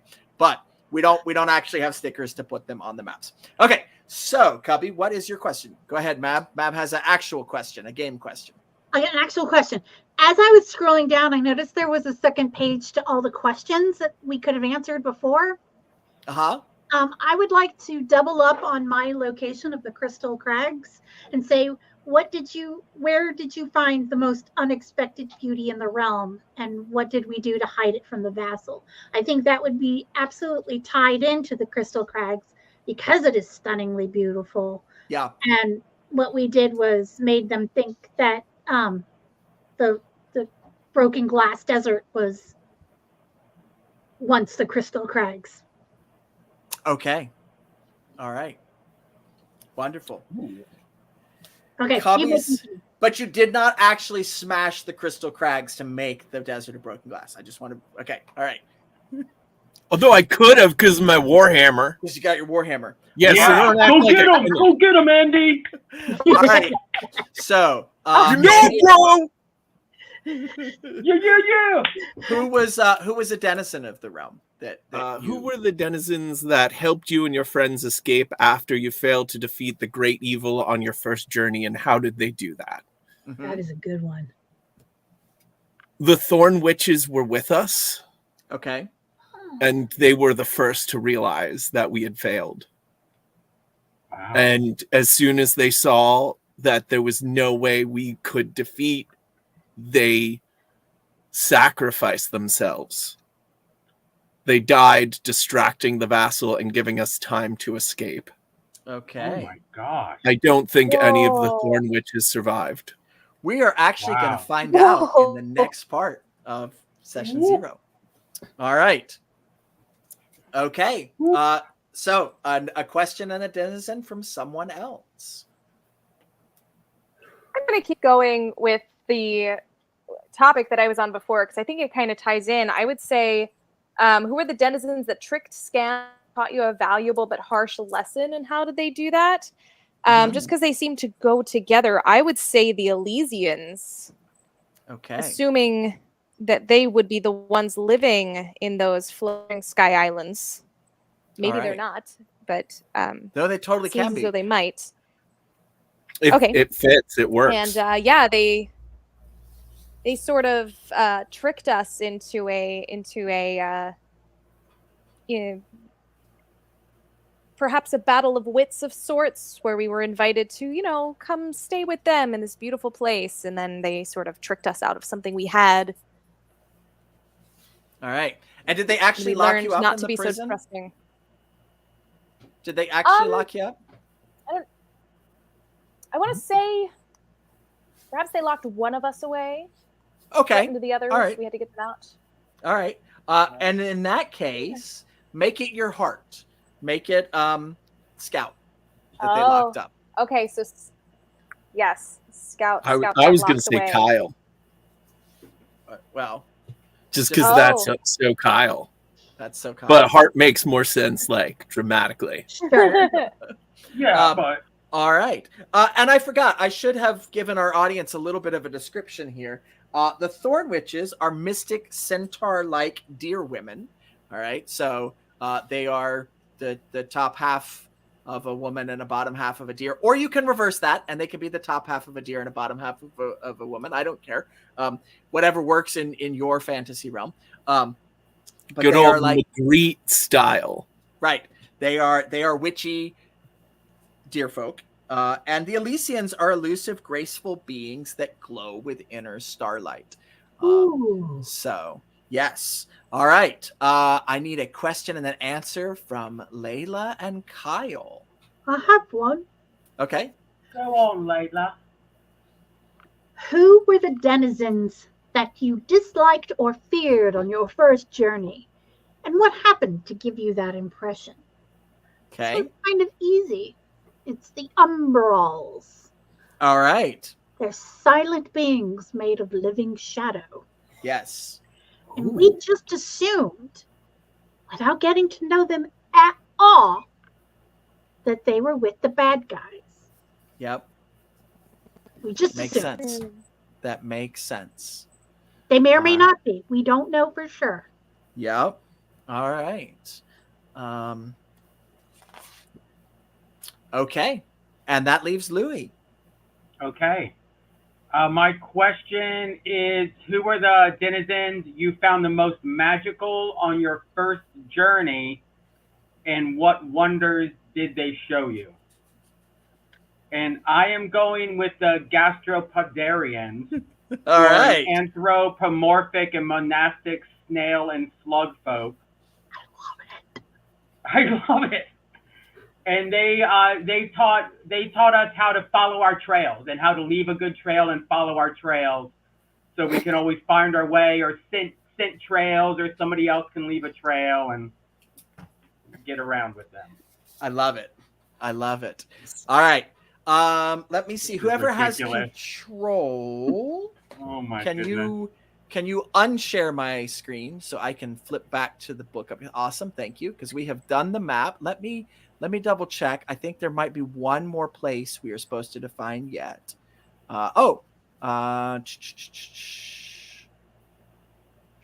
Default location, turn. There should be one more place that we define right now. There's a lot of great questions. I cannot wait to see this book come out. Oh my Me goodness. either. If somebody wants to make it, that would be awesome.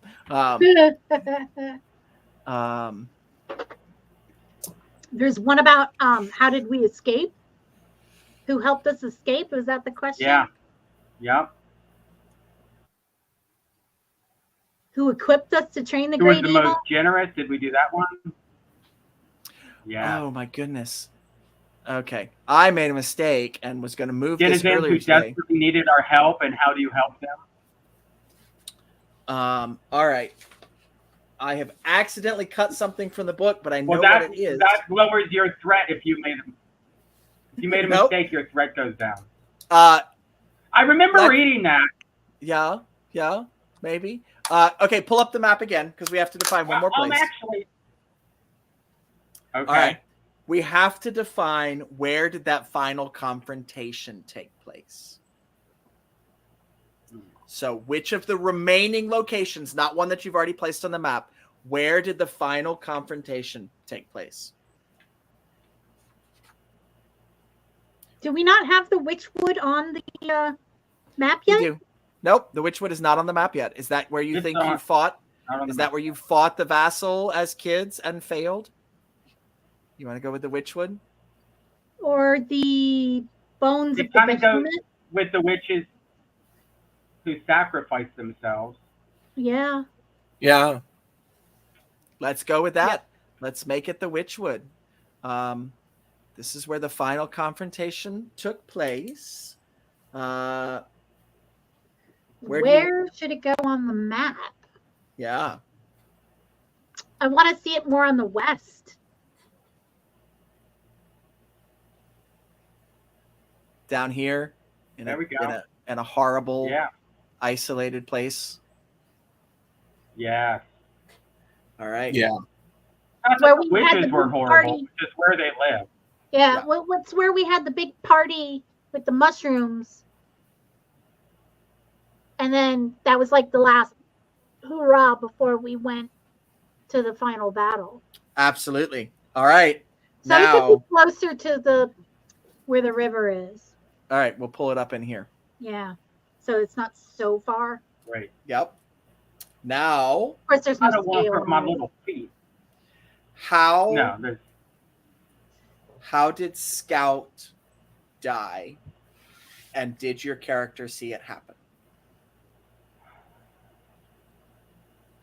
My character definitely saw it.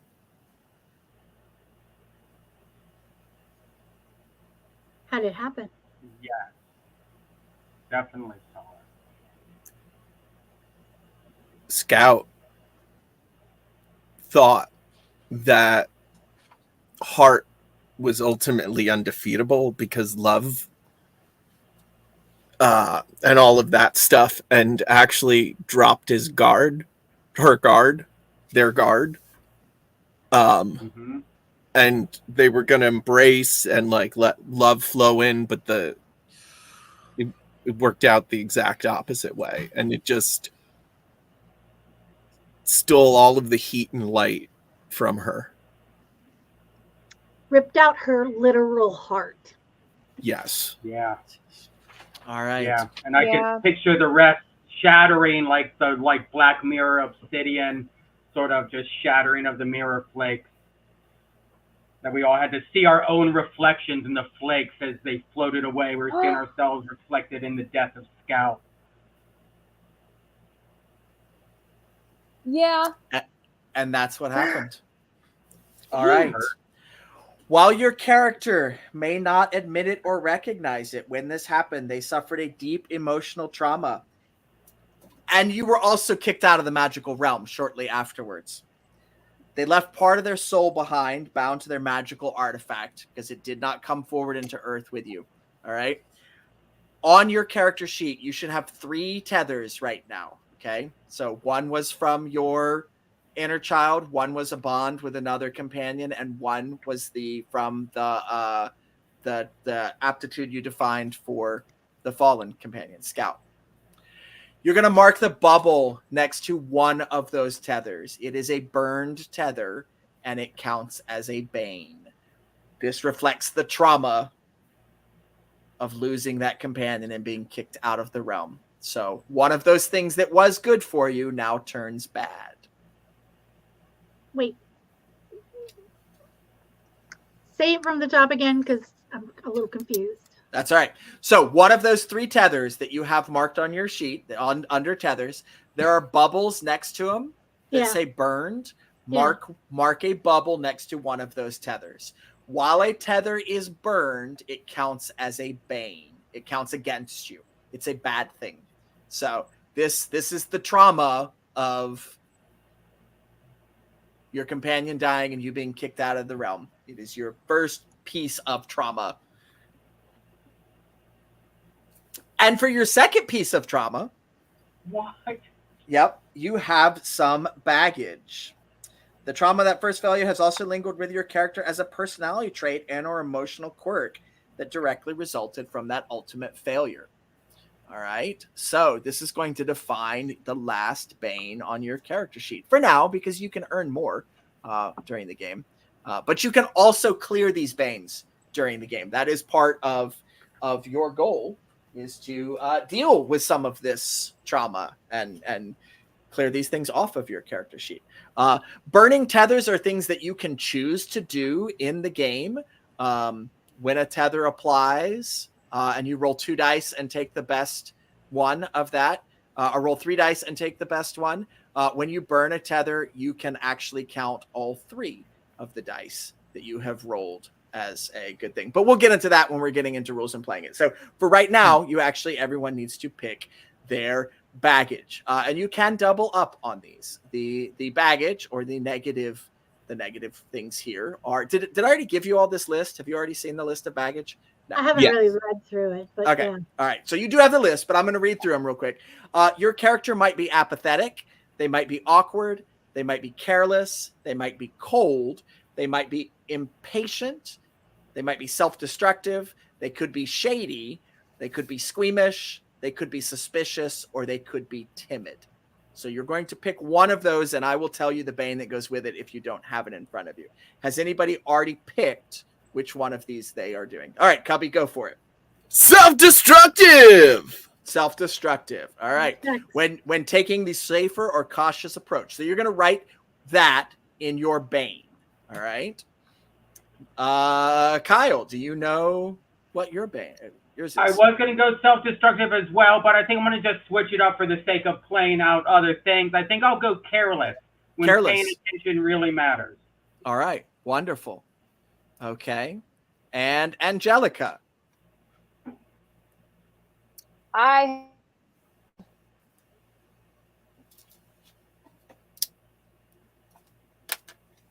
What was that?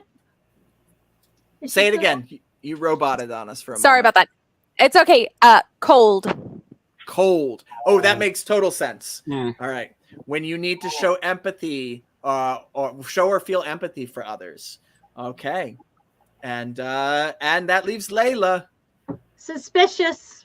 Makes sense. Suspicious. When I have to trust. When you have to trust others. Okay, so that goes in as a bane. And now we get to the part that you have been waiting the entire stream and days to do, is your vocation. It's not all terrible. Yes, you were kicked out of this magical realm, but you got to grow up. Okay, you became adults. 20 years have passed since you got ejected from the realm. Your character got to grow up and become an adult. Maybe they went to college. Maybe they entered the workforce. Somehow they acquired skills relevant to their occupation. But you don't have to, this is not a game of superheroes, so you don't have to be doctors and lawyers and astronauts or policemen, right? You can be janitors or retail clerks or a middle school a PE teacher. Like, you don't have to shoot for the stars. You can shoot for surviving. This is something I know everybody has already picked. So we're going to go around the table. You're going to tell us what your vocation is, what your adult job is for your character. 20 years have passed. We started as kids. You had this magical journey and it all came crashing down. Where are you now? So it looks like Louie's ready to go. Kyle Becker is a mattress salesman. Because after messing up so bad, losing any scholarships and anything like that going on, he got a job at his uncle's company, mattress salesman, where he's surrounded by cushions and he can feel safe. I love it. I love it. All right. And so you're going to write down mattress salesman as your vocation on your character sheet. Mechanically, just like your aptitude can help you and give you a +1 to your actions, if you can work in your real world job into what you're doing, you can gain a +1. So if the skills of being a mattress salesman help you in something you're doing when you're pulled back into the magical realm, you get to use that. Maybe selling something to somebody, or like something like that. All right, I got it. Right. Or building a fort out of pillows. On to Cubby. Cubby, who is Andy's an exterminator. Yes. All right. Wonderful. Mostly works with rats. Great. Wow. I like that. I like it. All right. Layla. I kind of changed it a little bit from what the chat was. That's okay. He's an anarchist. Great.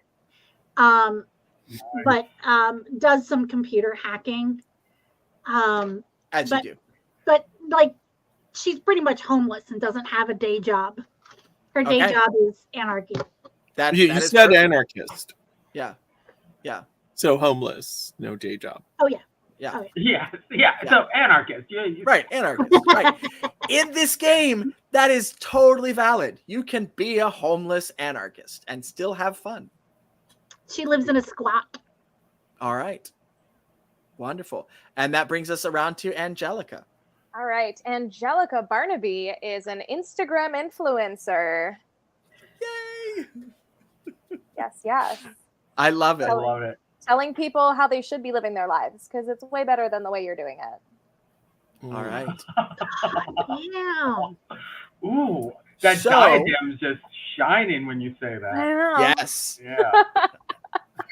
I love it. We are almost to the Circle. end. We are almost to the end. Wow. Yeah, we've gone on a little journey here. We're going to wrap it up because 20 years has passed, right? This wonderful thing happened when you were kids and it came crashing down and it turned horrible. And Scout died. Scout, your friend, left behind, died, and you were kicked out. You may have grown up, wondering, was it a dream? You may have gone to therapy. You may deny the whole thing. Maybe you all kept in touch. Maybe you didn't. We'll explore that when we play. But 20 years later, you are pulled back into the magical realm of Eidolon. How were you summoned to the realm this time? And you get to answer this as a group. I have some choices here for you to pick from. Was it a child's fervent prayer at the tomb of the fallen? Was it the dying wish of your old mentor? Were you imprisoned by a ritual performed by the followers of the great evil? Was it a celestial event as the prophecy foretold? Or did you find and open the way back for yourselves?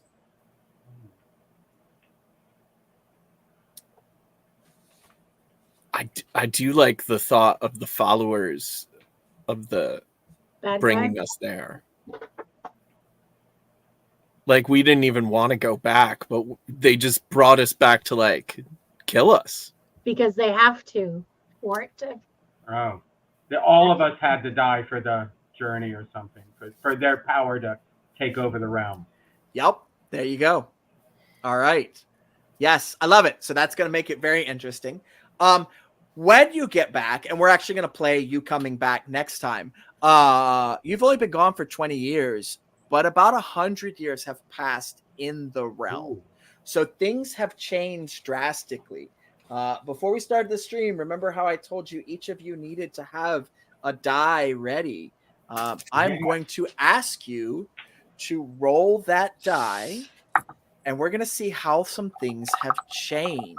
So everybody go ahead and roll the die, and I will go through our list. We will start with, it looks like Louis defined the Great Mushroom Forest and placed it on the map. Let's find out what happened to that Great Mushroom Forest. What did you roll? I'm sorry, you rolled 2 dice. You rolled 2 dice. Oh, And you add them together. okay. I did. And I do all that math in my head, or should I write it down? You can do it in your head. Do you have a calculator? You can use a calculator if you need to. Let me You see. can just hold up as many fingers as there are pips, and we can help you. So it's 6. You rolled a 6. Yeah. Okay. Yeah, thank you, All right. guys. Thank You rolled you. a 3 and a 3. Three and a It has become tainted and twisted by evil influences. Ooh. All right. Cubby, Wow. what happened to the desert of broken glass where you sheltered from the darkness the first time? I actually also rolled a 6. It was All a right, 2 and a 4, though. It was a Yeah. different 6. That's A okay. different six. A It's different become six. Yeah, bro. become twisted and dark. I mean, that makes sense. All Yeah. right. I imagine most of the land has. Yep. Mab, Funny those, you mention that. Years. those magical crystal crags. Ask What me hap- what I rolled. A 6 also? Ah. Stop. Okay. Stop. Are you Six, autumn? six. Really? Oh my gosh. And it looks like the Yay! floating. All right. Wow, this realm sucks when you come back to it. Everything is twisted and tainted. And Wow. all right, so that sets us up pretty nicely. It is about ready to fall to darkness. Like, you are coming in at a crucial time. You There's have no no, place for light, That though. is- there's no place right now. There's no place that you've been previously that is thriving. All right. So all of these wonderful magical places you went to before are twisted and tainted and horrible. And we need to roll for one more place, which was the Witchwood, to see what happened to the Witchwood. Anybody that wants to roll can roll. What for if we this. just averaged all of our rolls? Well, that would And- give us Shut a up, 6. Cubby. So I'm going to see if we can get something other than a 6, so the audience knows that there are other options on this list. Well, I just rolled 2 dice and one of them jumped out, so I can contribute a 1. Okay, can somebody contribute something that is not a 5? Or a 4? I rolled a 3. Shut up. All right. I rolled a 5. Okay, this works. The Witchwood is fully corrupted. It is the stronghold of darkness. Okay. Which makes sense. yeah. As that's where we lost the battle. Yes. Yeah.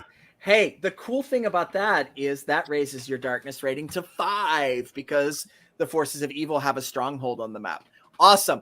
Now, let's see what happened to those wonderful, beautiful denizens that you all met your first time around. Oh my god. So you remember this really awesome, nice people that you met? Yeah. Yeah. So Louis, what happened to the gastropodarians? Am I just saying, or am I rolling? No, you're rolling 2 dice. Two Okay, dice 2 and dice. adding them Got it together. again. Yep. All right. This time it's a 10. Oh, that's really good. They are a great. force of resistance. Nice. So they might be able to help you out. Yeah. Great. all right. Those snails. Those are the gastropodarians, the snail monks. Yeah. Yeah. Yep. Perfect. Hashtag All right. snail monks. I love it. Hashtag snail monks. All right. Cubby, what happened to the thorn witches? Did they really all die? Let's find out. I rolled a 7. A 7. Only a few scattered remnants remain. So actually, most of them did die. Oh my goodness. And they may not like you too much. We'll find out. All right, Mab, what happened to the Umbrals? The Umbrals you were fearful of. You never really met them. You kept your distance. I rolled a 10. They are a force of resistance. They are the good guys. Great. Oh, We Great. were such bad saviors. You were really bad. All right. And Angelica, what happened to the Elysians that tricked you and locked up Scout? I rolled a 9. A 9. So they are hanging on, but just barely. So they are free people, but they are besieged and on the cusp of not being a free people. So, all right. And that's the end of session 0. That's character and world creation. We went on a little story there. We started with nothing yeah. and created a world, and the kids that grew up into adults after their failure and are coming back into a realm that is everywhere is twisted and tainted.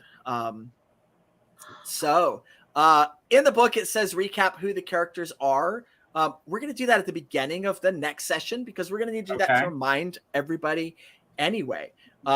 So I think that's where we're going to end. Thank you all so much for tuning in. I know I'm going to let Mab do her thing. No, actually, I would like to do a round of confessions of what your impressions are so far as a player, not as the character, but what your impressions are. We'll go around and then we'll end with you, Robert, and you can say where you expect this game to go. I would love to get your thoughts on this. So let's start with Soft Thought Manjanu. Whoops, Right. I did the wrong button. Am I back? All right. Yep. All right. I knew this was going to be dark. I did not think it would be this dark. Only because I was vibing up until we identified Scout. And I don't know if you saw in the comments, the minute you said Scout, I saw the little kid from the oh my gosh, To Kill a Mockingbird movie. That's exactly Yep. what I thought too. Being the Yep. smallest, the youngest, the one thing that got us all, if we were united on nothing else, it was taking care of this smaller, bookish, smart heart. And I'm already sad about it. We didn't even start yet. But that's a good thing. that is really a good thing. I'm so invested now because like I feel like just player and person, I'm like, we have to seek revenge. We have to fix this. Yeah. I love it. I will say, there has not been, I've never played a game anything like this before. And some people in the comments have already kind of touched on it, like, who sends a kid to be the savior? That's ridiculous. Their brains aren't even fully formed. How can they possibly? And that's, something I had actually thought about a while ago. And then to be able to play this game and to have a game hold up a light to so many things that we don't talk about or even want to think about, that are painfully real. And I really am very much looking forward to this game. And once again, I think it is absolutely brilliant. So thank you, Robert. I have to say, I mean, I love how cohesive everything just ends up being with a creation process like that. It's so much fun because it's so easy to kind of make the next decision once you've made the first decision, which is great. But also, Robert, I really want to know if I can invest in this game, because everyone who was in GT is going to buy this. Everyone who ever was in GT is going to want to play this game. Yeah. For me, some of my most magical moments. Also, people in the chat were already saying like, "I'm ready to buy this. I'm ready to get this." What is GT? Gifted and Talented. Okay, Yeah. thank you. Yeah, Yeah, 100%. I wasn't in. I wasn't allowed in. That's okay. You can still play the game. It's okay. Thank We're you. letting you in now. Thank you. Thank God. It's going to be a redemption arc. What I've enjoyed so far is the connect when one of us says something and then other people react to it like, "Oh yes, that makes sense. Oh, what about that?" Like, it all just is falling into place. I'm already seeing the realms and the stories and the little things. I love that it's cloudy right now and we didn't have to define everything in stone. And what we've defined so far is enough. I can see it for laying a groundwork for this deeper, further story. So right on. Well, I mean, now I'm blushing. One, thank you all. I am so excited to play with Nat 21 again and to have this group of players play this game. It has been play tested for over a year now, with multiple groups of players. So playtesting is pretty much done. We actually get to play the game and actually not argue about rules and would this work better or would that work better. So hopefully you all get to see a polished experience when you're watching this. I also want to let everybody know in the chat and players, the game starts dark. It starts from a point of failure. Part of this game is hope, okay? And you are going back to make things better. So it's not going to be, there will be sad moments. Like we've already hit some pretty sad moments. There's going to be a lot more hopeful moments going forward than there are sad misery. We're not going to sink down into the swamps of sadness from the never-ending story. We're just going to jump right over those. So things will hopefully get better from here. And now it is a role-playing game. It is totally possible that the players could make some really bad choices and some really bad rolls and end up making the realm worse. What we're not going to be able to do in the Nat 21 stream, because we only have 4 episodes, we're not going to show you the entire arc of the game. Okay, we are not going to get to the confrontation with the Vassal of Evil at the end, because there's a certain number of sessions that you have to play and certain things you have to achieve before the company is ready to face the Vassal of Darkness and hopefully beat them at the end of the game. So this is a campaign game. We're going to get deep into the game. I don't think that this group, I don't think you all will be ready, either mechanically or story-wise, to face the big bad and defeat them. So as Reverend Tommy says, that means I have to return so we do the second half of the story arc. That could be possible. We'll see. I don't want to say it's not gonna happen, but there are 3 specific things you have to do to get to that point. And we'll see if you're able to achieve all 3 of them in the time that we have. No matter what, we're gonna have a great show. You're gonna get to see lots of different things on storytelling. That's what I love the most about this game. Is what you've already touched on. Is we've already started writing a story, and one choice we've made will build into the next choice and build into the next choice until it seems like we didn't make any of these choices at all. They've always been here, and we're just this story happened around us. So thank you all. It is going to go on Kickstarter. The exact date and time it's going on Kickstarter, we don't know yet. Art is still happening. The final writing pass is still happening. Editing has not started happening yet, but it is going to be going to Kickstarter, we think, this fall. So all those people are like, I want this game. You're going to get this game, right? It's going to be made. It's going to happen. And I'm not one of those Kickstarter fly-by-night companies that says, oh yeah, we're going to make it, take your money, and you never get anything. I've done 13 Kickstarters, and every single one has delivered on time, except for the one that happened in the pandemic and the printers all shut down.